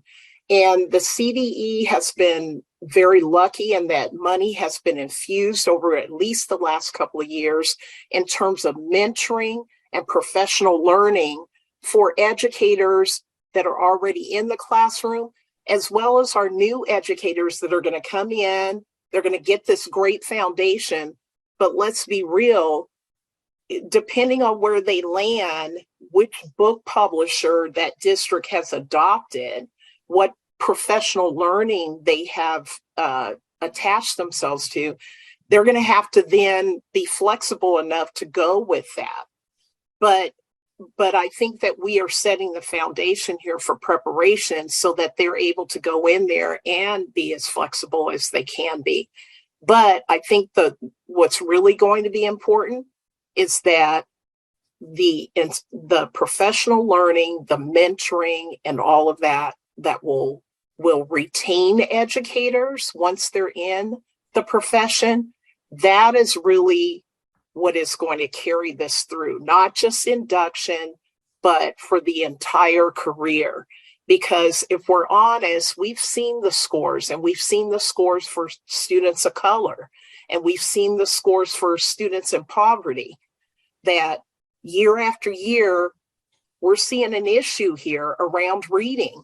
And that is such a foundational subject that can really separate out where you go in life and where you don't go in life. And so I just appreciate being on this commission when all of this such important work has been going on, and to also highlight that the Capitol, the Ledge, the Department of Education, everything, this is a huge emphasis in terms of giving support for educators that are not only coming out of preparation programs and beginning the career, but also for educators that are already there, because everyone recognizes that this needs a lot of support. So I wanted to make sure that was lifted up, and that I heard my fellow commissioners say, oh my gosh, brand new educators, this could be a heavy lift. we need to make sure that they have what they need, but also give the message that it doesn't just stop with preparation, and it doesn't just stop in those 2 years of induction, that everybody needs to continuously learn in this, because we know the research has changed over the years, that it has become more evidence-based, that there is a science of reading that people are now starting to realize and embrace and know that that needs to be taken up in instruction. So, yeah. Thank you for having one of the final comments in the big picture. I want to, I think the Executive Director, Sandy, wanted to get in before we close this item out. We don't need a motion for this. So watch what you wish for, lots of feedback, and then Commissioner Klatt after Executive Director Sandy. I'll just be very brief and say I really appreciate, and I echo the appreciation I'm hearing around the room for the way in which this board engages this topic. All of the expertise at this table and the perspective bringing to it is necessary for us to get where we need to be. And also the reinforcement and reminder that the commission is part of a larger ecosystem. Mm-hmm. We send, about 6,500 prepared teachers out to find work every year. So there's a huge system of public education and a great deal of investment. Thank you, Commissioner Jackson, for putting that on the table so eloquently, that there's been a great deal of resource and attention across the ecosystem. And this is a great opportunity for all of us to have a reset moment. We aren't building brand new infrastructure in teacher preparation here. It's been a requirement and expectation that teacher preparation focuses on the teaching of reading, teaching teachers to teach reading and to do it effectively. But the opportunity here to update that knowledge and to build that knowledge is really, it's a critical time for us to do that. And I also just wanted to point out to you that in anticipation of the question of what kind of support will there be, and what the CTC is prepared to do our part. Your staff is prepared to do our part, as we indicated on the table on page 17 of your item. There is a technical assistance component of our next steps, where we expect to be out in the field, convening, bringing experts together, putting Nancy Brittleson and Roxanne Perdue on the road to go deep in various different kinds of communities. We'll do it through Zoom if you like. Don't worry, you don't have to get a car or anything. But the engagement beyond just adopting this type of set of standards and performance expectations and then performance assessment is the working with the community to really get it deeply embedded in everybody's knowledge base. So anyway, I just want to really appreciate this commission and your conversation today. Thank you. Commissioner Klatt?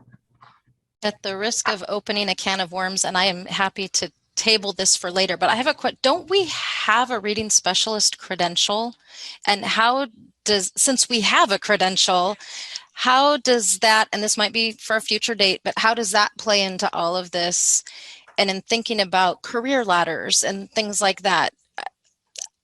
And I know that, again, that the ecosystem, we'd have to have districts willing to employ people with this credential to do things, but maybe someone later can talk to me more about the reading specialist credential and how that credential fits into all of this. Sometimes it's really a good idea to leave them wanting more. I'm